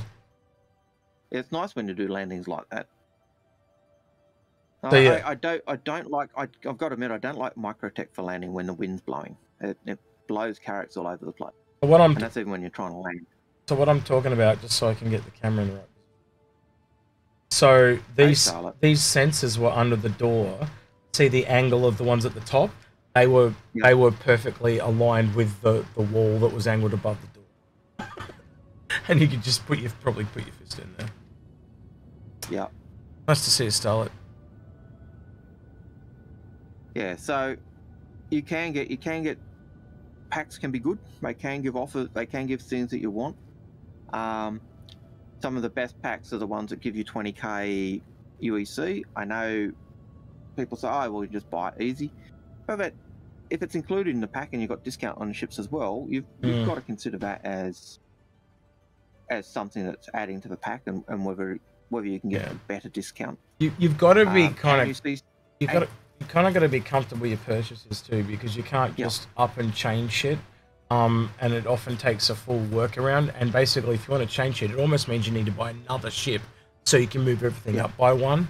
So where you've got single ships, you can kind of chop and change and melt one and bring it back. And I think because the game is so far away, packs are just not at the same advantage as they were. Like, we go back a few years, yes. Now, because of Warbond CCUs, I think it's just too risky. I think you're going to get bigger savings keeping them separate. Yeah, I think if you're looking for bang for buck, you're certainly better off going for individual ship and CCing up. And that's me with my, I'm the in Inforunners. I think I'm the great package defender. But if you're looking for bang for buck, having a pack is just doesn't cut it. It's just not worth it. You guys would both say too, though, that we've all learnt from our mistakes, and that's how we pass it on to others. But and yes, you can CCU ships in packs, but if you make an error and you want to change that ship, you've got to melt the whole pack and then get it back. And so, it's not impossible. You can do it, but it can give you more frustrations than it's worth. And the other thing is that wall bonds aren't for anyone. I very rarely do wall bond CCUs, even if I want to CCU a ship, because it means putting more money in, and I don't want to put. I'm trying to avoid putting more money in. I still put money in every so often. We've definitely been encouraging you to take money out, if anything, over the last few years, haven't we? You certainly have been encouraging me to get. Hey, I've got some guy who wants to get this ship. Sell that one you've got in melt, and just to reduce that overhead, because I have spent a lot, but lots of you guys in chat understatement of the year. Right, a lot of you guys have spent a lot. And if you've kind of, I'm at the limit of my ship thing, but I want to CCU this ship, doing a Warbond CCU is not necessarily advantageous for you. You don't get as much saving, sure, but if you use your credit CCUs to get to the ships you want, you can still often, to get discount, you're using the value of your increased ships. So you're using the value of the increased Connie, or the value of the increased Starfarer, or the value of the increased Reclaimer, or BMM, and moving those ships to the things you want, using credits. So you're avoiding the Warbond. But if you're a new backer, hell, if you're not using Warbond CCUs and going through this chain slowly, man, you're paying 10 times the price you should. And that's why we tailor those videos to the new people when we do them too, because they're the people that are getting the most use out of them. And I think everyone here can relate trying to bring a new people into this game, going back just over things we said today, the website needs a revamp. The way they sell things to new people needs a revamp. It was a bit predatory. You add all these together, and you come to the same conclusion. Yep. Apple Crow, your comment is exactly the type of thing you're saying. Most of your ships were pre-concept from pre-war bond. And back in those days, the pre-concept ships did give you a big discount. But with war bond, if I can buy a ship, if I can CC it to a ship for less than the concept price, that's insane. BMM for $195, I think. Yeah. The guys in our group are able to do. And let's be honest, when a couple of weeks ago people were worrying about that post and saying, oh, it's such a slap in the face. I'm sorry, but that's a way more slap in the face. Taking people that, in good faith, biked your project and said, here's $650 for a Polaris, and now the Polaris is $750, and then, oh, wait, now you can get the Polaris for $525. Okay. Cry Stalking got the BMM for $175. That's the lowest I've seen. So, so... Carrick for $95. Come back to me when it's Carrick for $95 or less. You got to beat $95 on the $600 ship. That's the one to beat. I haven't heard any. I've heard lots of cheap ones, but that one takes the bloody cake. And that was one of our someone we know. I won't go any further. I was about to say who would what type of person he was, but that would have narrowed it down quite a bit. So I'm just going to say it's someone we know. We were jealous. Yeah, he's very much one of the people that are close with Inforunners. So yeah. But yeah, he did extremely well. Getting ships with sub-coupons and other things can make it cheaper. Sub-coupons are only great if you like if you're wanting to support the creation of content. B, if you like getting the flare items, then the sub-coupons are great, because otherwise... I think this ship may have a death wish, Algared. It keeps just trying to spiral into the planet. It's trying to kill itself. Oh no, it's trying to kill me. No. Could be the gravity. We actually have another question if you're ready to move on. Yeah, sure. We actually have a backlog of questions, but... Sorry, Dad! Hey, keeping you guys on track here. Oh yeah, that's my job usually, but yeah. Alright. I'll let you drive for a change. Driving us mad, am I right, Algared? Hey, it's better than you're driving of that Caterpillar right now. Keep trying to crash it. So, that's worse than my flying upside down to land. I can fly upside down. Zen Strata asked, any theories on when the Titan suits are coming? And I would like to say, my reasoning is mentioned in next episode, but I actually think it'd be coming sometime next year. And I would actually say probably later in the year next year. I feel like that'd be around a bunch of hype for something. There's only 33 people here, so I can't tell you how I know this, but I've been told that the only current Titan suit that exists is a boss in Squadron 42. That's it. So they've just done that, and down the line they may come. But I would have honestly thought, like let's say this year, and that information I've heard is a few months old. But what if they add them this year for Theaters of War? That could totally be a thing, right? And I can tell you now, the number of people that are crying out for Titanfall 3. Can you see where I'm going with this? If they brought those in, there's just another games community that's going to come over. So yeah, I love the idea of Titan suits, and I know both these boys do as well. So. And I know Mr. Board Gamer can't shut the hell up about him, so he's in the same ballpark as me in that regard. So, yeah. I know my nephews, when I showed them the game, they were planet side to PvP, fight the war, and all that, and they both got into both of the nephews. I took into ships. Didn't matter what ship I took them into. The fact that I was able, want them into some place, and I'm out of the pilot ship walking around with them, they were blown away. They were. How do you mean this is not the you're not the ship. You're actually walking around and then we land the ship and get out and we're walking on a planet and then going down to a facility or going to a city or fate. They were just staggered.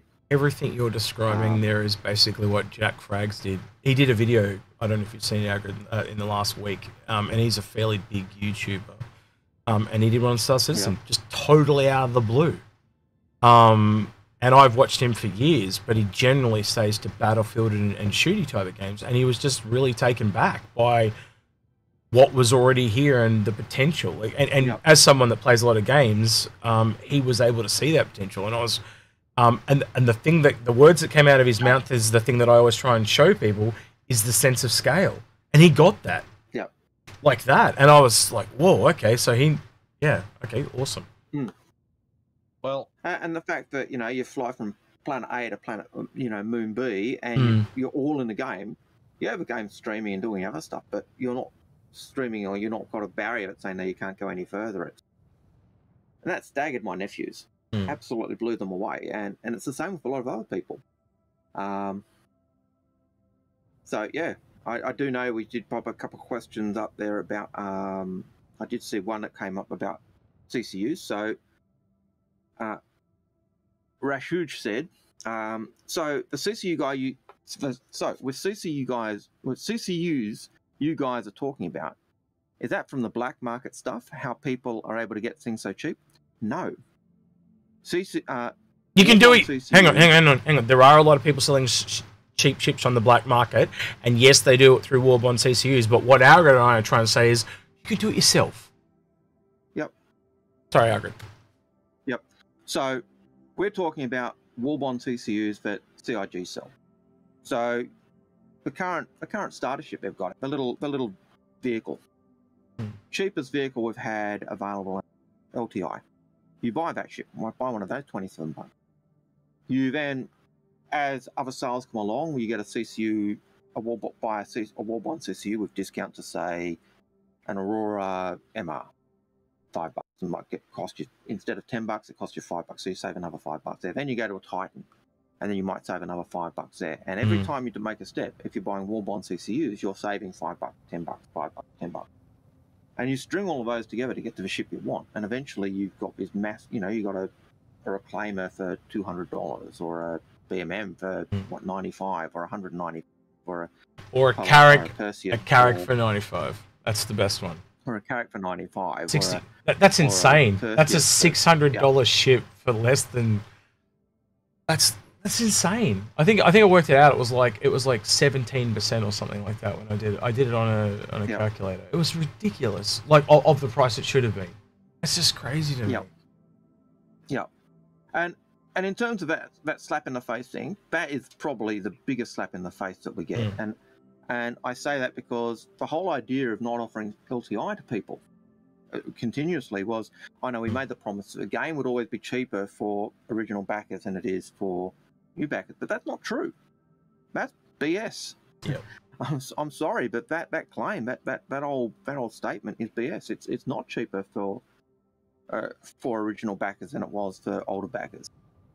Now, to be fair, I also think that some of the newer prices that are cheap, that you're able to get things cheaper, are around the prices ships should have been. Like, you can buy that currently. You can get the 100i still in game as a game package, or as a starter package with Squadron 42 for about $4 more than an Aurora game package with Squadron 42.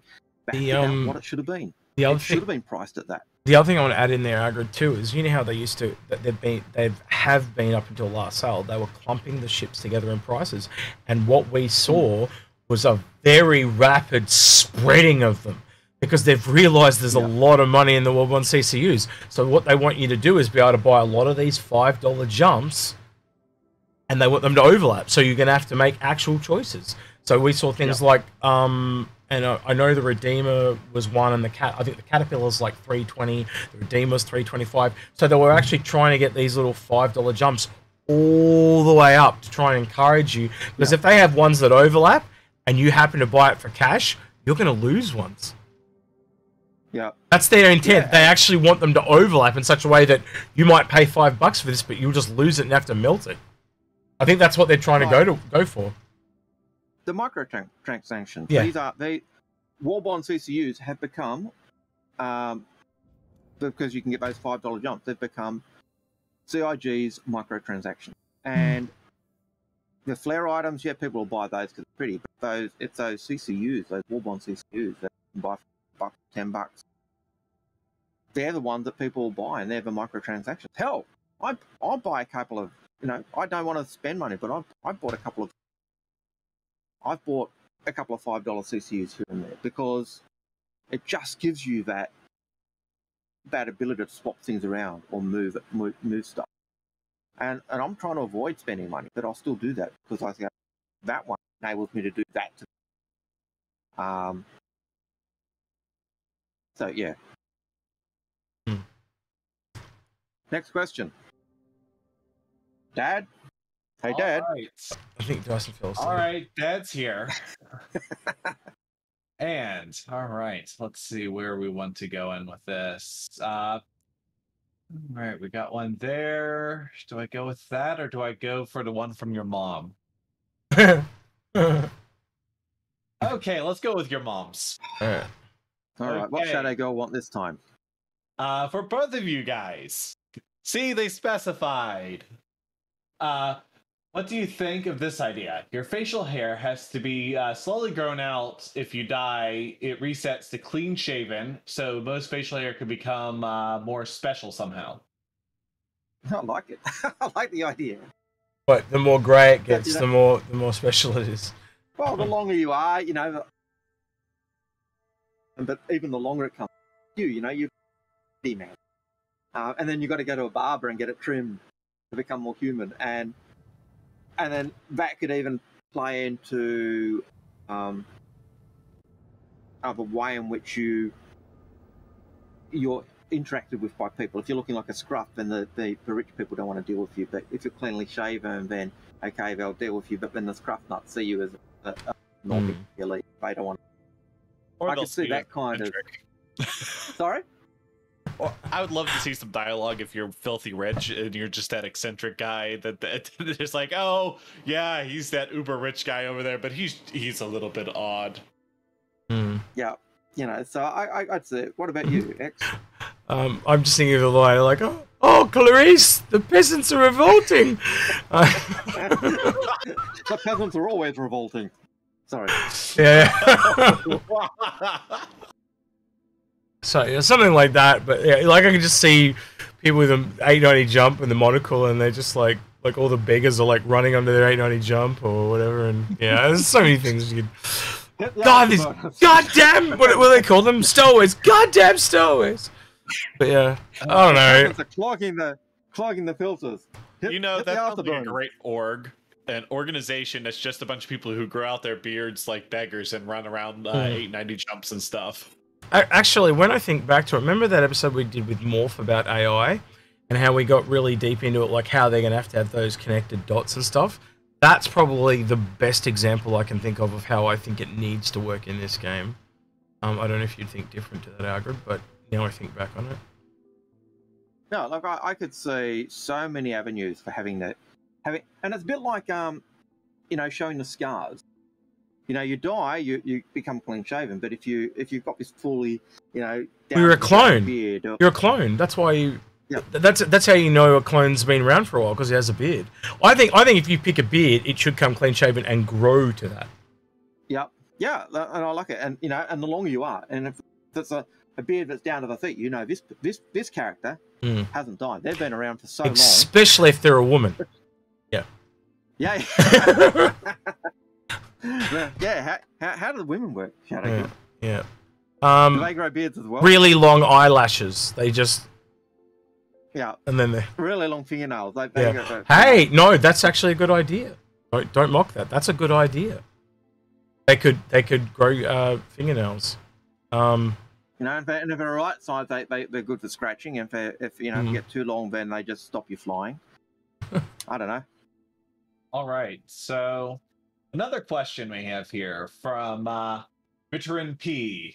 When do you think body augmentation and cybernetics will be a thing? And do you think we'll see them in Squadron 42 as a penalty if you die that could transfer into the open verse? That's a tough one. Because there's no, again, I think it's more of a Star System one than a Squadron 42, so we don't have a gauge for that at the moment. We do know that they're putting work into it, but really it's just if you actually kind of think about how a lot of the models already work with the AI, it's just a replacement. And it would just be, I think, you know where Algared, this is where I'm going to guess where they come from. You correct me if you think I'm wrong. Medical. So basically, as you get injured, they're in injury state, yeah? That's essentially what they are, right? So medical would have to be the logical place they come. Yeah, and then because you get to a state where the shock of your system, your body just says, no, that's been too damaged, I just can't use it anymore, and then because of that, you need to get an augmented part. Yeah, they'll bring it in when it's ready. Yeah, I'm not too fast either way. When it comes in, it's going to be awesome. We do have a couple of characters or NPCs that do have them, so they already get to experiment with how the look works and how they function. Whether it's a proper looking $6 million man hand that looks like a proper hand, or whether it's a mechanical leg that looks like a mechanical leg, or even just a peg leg. Well, I mean, I just like the idea of them eventually getting augmentations, because imagine having like sensors in your eyes and stuff like that, where you can do like limited scanning, like kind of cyberpunky, you might say. And I will say thank you, Shadow Girl, for answering my question. Fingernails and hair length is how she sees the women working for Vega. Nice. Yeah. Next question. I think you could also have tattoos and stuff as well. That might be how to do it as well. Yeah, and I think if you got a tattoo, when if you got your tats and then you die and you become regenerated, because it's a clone, tattoos aren't genetic, they're just plain skin again. So what I'm saying though is, like, you know how tattoos fade over time? That's what I'm talking. Sorry, so that's if you got a tattoo, the longer you live, it fades. Yep. But then if you die, you're a bank. And you could even you know how you've got the serial numbers for ships. What if they had serial numbers for so like how many times you've died, so to speak, as a clone? Yeah. But then like the older you get, that gets really blurry and you can't even make it out. Like, that'd be funny. It's like, what clone number are you? Oh, I got no idea. It's all blurred out. You know, and like little things like although that. Having the tats with all that with the clone number could get could be seen as a bit insensitive. Oh yes, no, that's true. So I didn't take that into account, but yeah. But look, limb replacement so you can carry more weight. That type of stuff works. I remember years ago, back in 2014 at PAX, they were I remember them talking about the fact that the pulse would deaden electrical items at pulse core. I've gone blank. Can't remember. But when you do electromagnetic pulse, you get EMP, electromagnetic grenade, an EMP grenade, and you toss that, and it shuts down machines and other stuff. If you got artificial parts, an EMP would shut that down, or it shut down your power suit, or it shut down. So augmentation will have its disadvantages as well. Do you remember when we were at PAX and they were talking about all the different gadgets for the first-person shooter? Yep, shields, grenades, all that's coming still. Back then. Yep. They talked about like deployable shields. They talked about different grenades, and some of the grenades were weird, like things that suck stuff in and stuff like that. I have no idea who's making that noise. And they even talked about using the medipens on people, and that was way back 2014. But it's now got it. Yep. Well, and I do want to mention, because as they're talking about like cyber legs and stuff, there needs to be a cost, basically, because otherwise we cut all of our limbs off. I mean, think about humanity too. Like, there's costs. Like, it's probably expensive to get proper augmentations. Two, let's say you've take Cyberpunk for example. If you look at like Maelstrom, who has those like fully augmented eye sets and stuff and all these parts on them, they don't look human. Like, the reaction modifiers would be quite difficult. If you go to like a wealthy person, maybe like having some augmentation is okay, but once you start getting to a certain art, the humanity level is something. there are going to be pros and cons to everything. That's a really great way to look at it, man. It'll affect your reputation in different ways. So the cool thing, and I'm thinking of Space Time here because he says this a bit.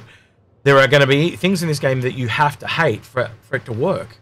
So you're not going to be able to do everything with one character. You're just not going to be able to do it. So you might get a pirate that is tattoo-less, totally organic and everything, and they can sneak into really wealthy society and steal stuff, but they can't do anything technologically wise. So you need that other pirate that's like super teched out and all that stuff, and it goes the other way too.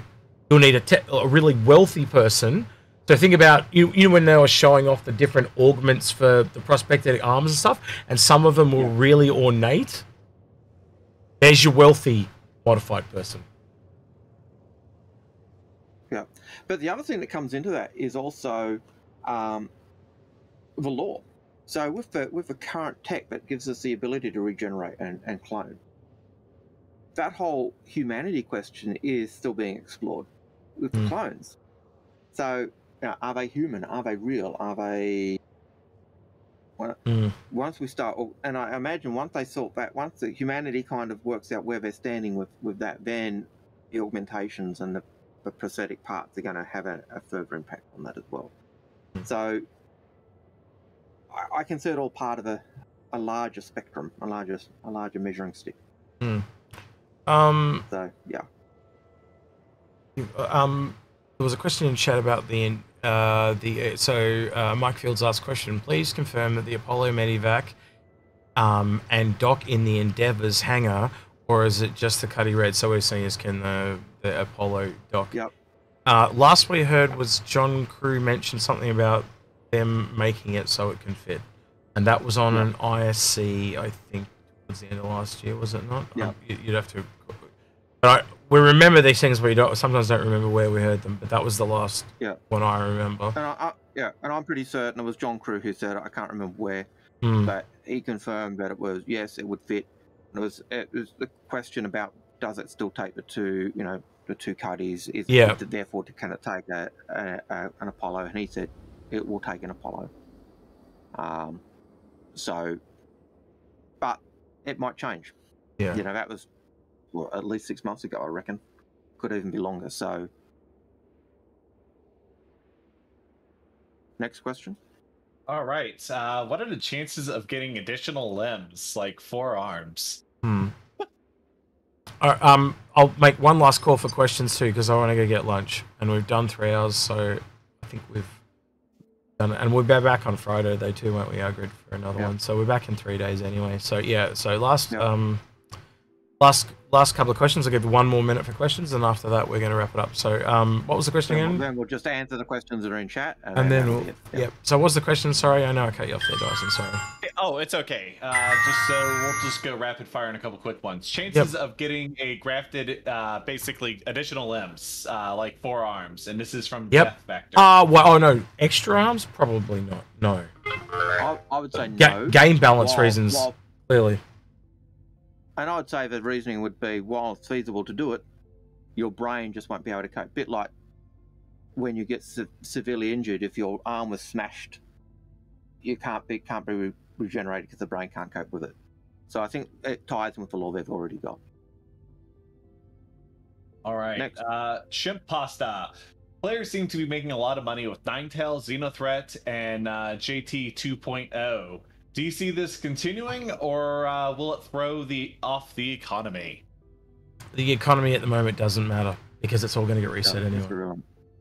Yeah. This is all test bed. That's what it's all here for. It's all here to test and push the limits of it.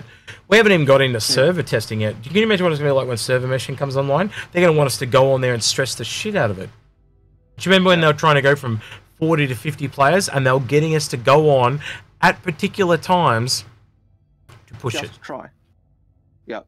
All right. Evercardia is not the test bed. Evercardia is in a sense a test bed just to see whether we can get a stable platform for at least a stable server for that number of people. When we're playing the game, we are a test bed. We're giving them all the metrics of when things crash and why and what people like to do and how and all of that stuff.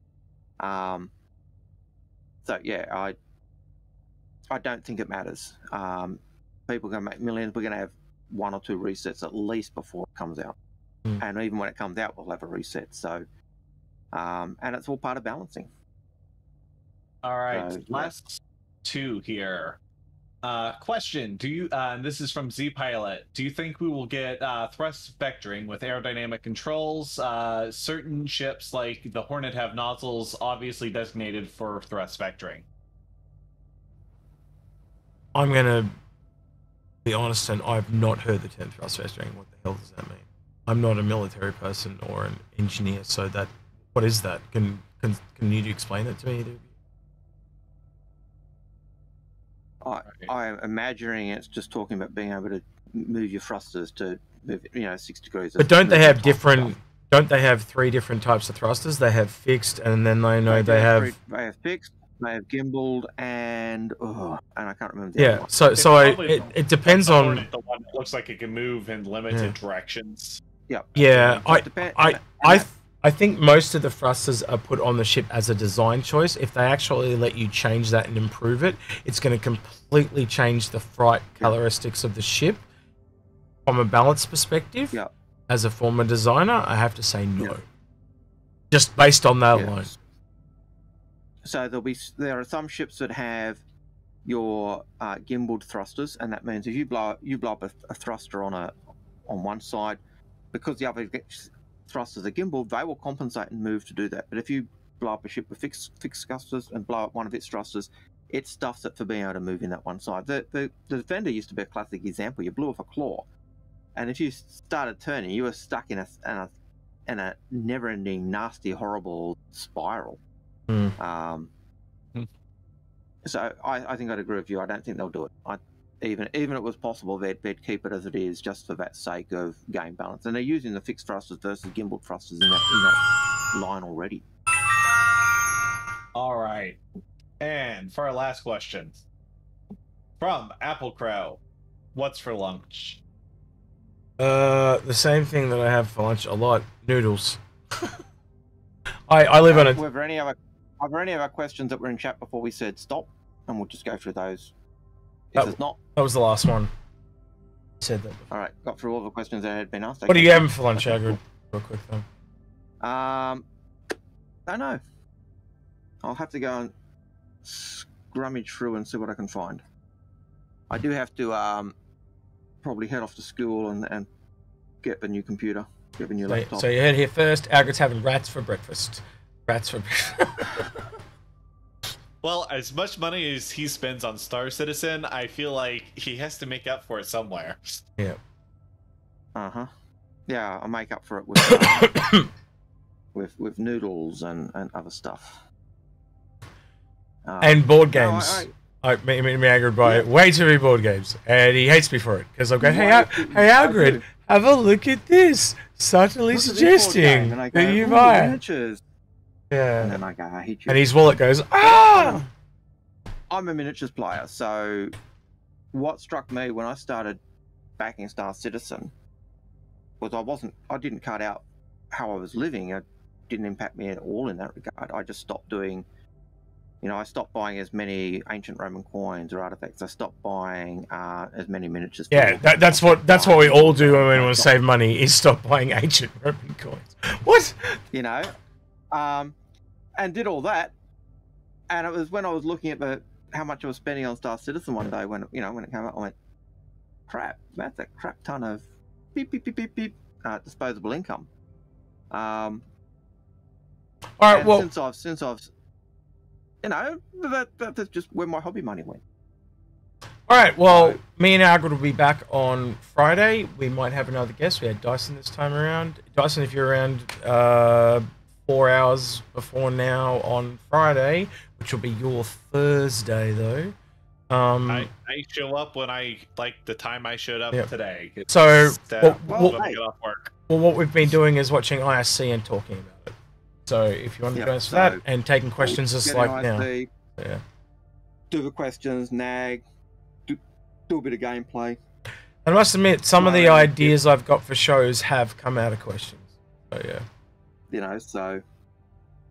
But yeah, it's just a hang. It's a chance for us to also hang as well, which is We don't get to do it much, do we? Even do it as much as we used to. no, and trying to get any of the Inforunners together is next to impossible. Just the timing. Yeah. I mean, especially with COVID and all that, it was hectic. When we did the episode on the ship points, you know, our tier list, and people were saying, "Oh, you're going too fast," and we had to go fast because it had taken us like 3 months to get us all together, and we still couldn't get us all together. I think there were 2 of them that had 2 hours, and we took we took about 2 hours and 45 minutes. So they stayed longer than they had to, and that's the longest episode we'd ever done. Yeah. And because we knew it had taken us so long, we wanted to get through it all. And because we also knew it had taken us so long to get us all together, we weren't sure when we'd be able to get us all together again. So when you got so many, as people suggested, was like a yes but a no. So I wanted to get everyone to have their say and feel like they'd spoken and vented and all that, and I had to try and get everyone as much as possible, and I had to move everyone on. I guess I am the bad guy, but someone's got to play the host. Someone's got to. Well, like Dyson was doing earlier, where he. it's the same thing. Like someone's got to keep everyone else on track, and that's just I'm the bad guy in those circumstances. And on that episode, you know, we basically said, yeah, you're going to do that, and you know, because you're driving and all the rest of it, and we all knew that. You know, we didn't go in saying, actually, it's cutting us off again. We knew. That type of thing would go on, but it's also the nature of the way we do our show, isn't it? That conversation back and forth. That hang on. So yeah, someone's at my door. They want lunch, clearly. All right, so I think we'll wrap it up. That's what we're for. Yeah, so we'll wrap it up there. Thanks for joining us, Dyson. As we said on that episode that you and I will do, I'll hand over to Algared, because we were like, Algared's in my head. Like, subscribe, go on the Patreon, all that type of stuff. Yeah, and let us know in the comments what you guys like that we're doing. If you like these shows that we're doing, I've heard lots of good feedback on the other ones we've done, but also we do go back and read every comment. Algared will tell you that, especially and when the other Inforunners are on a show, they will read them as well. So if you do want to get messages through to any of us, that's how you do it. And if you ask a particular question for any Inforunner on any of the shows, you know, like if you ask one for Dyson, he will answer that question. Remember to put the @ so it pops up in my notification too. Yeah, that does help. So just remember to put it @ if you want to highlight someone so they answer questions. But we do read every comment that we get. We don't always reply, but we do read every comment. And it does inform our thinking. It does make us, and we often talk about the issues or things that have been raised in our own private chat channels at times as well. So, but as you said, like, subscribe, hit that bell, all that stuff. Make us feel loved and special and wanted. Feed that algorithm and all that rubbish. And if you want to go that extra mile, join us on Patreon, because it helps a lot. All right, the voice in the void has been Dyson, or Dyson. I can never say it properly. We've butchered your name to death. Dulcine. The sign is here. Dulcine is in D-U-L-L-S-I-G-N. Dulcine. Dulcine. Dulcine. Da as in the. He's been here. He's been Algared. I've been Execute. We'll catch you in the next one. We're out of here. Catch you later.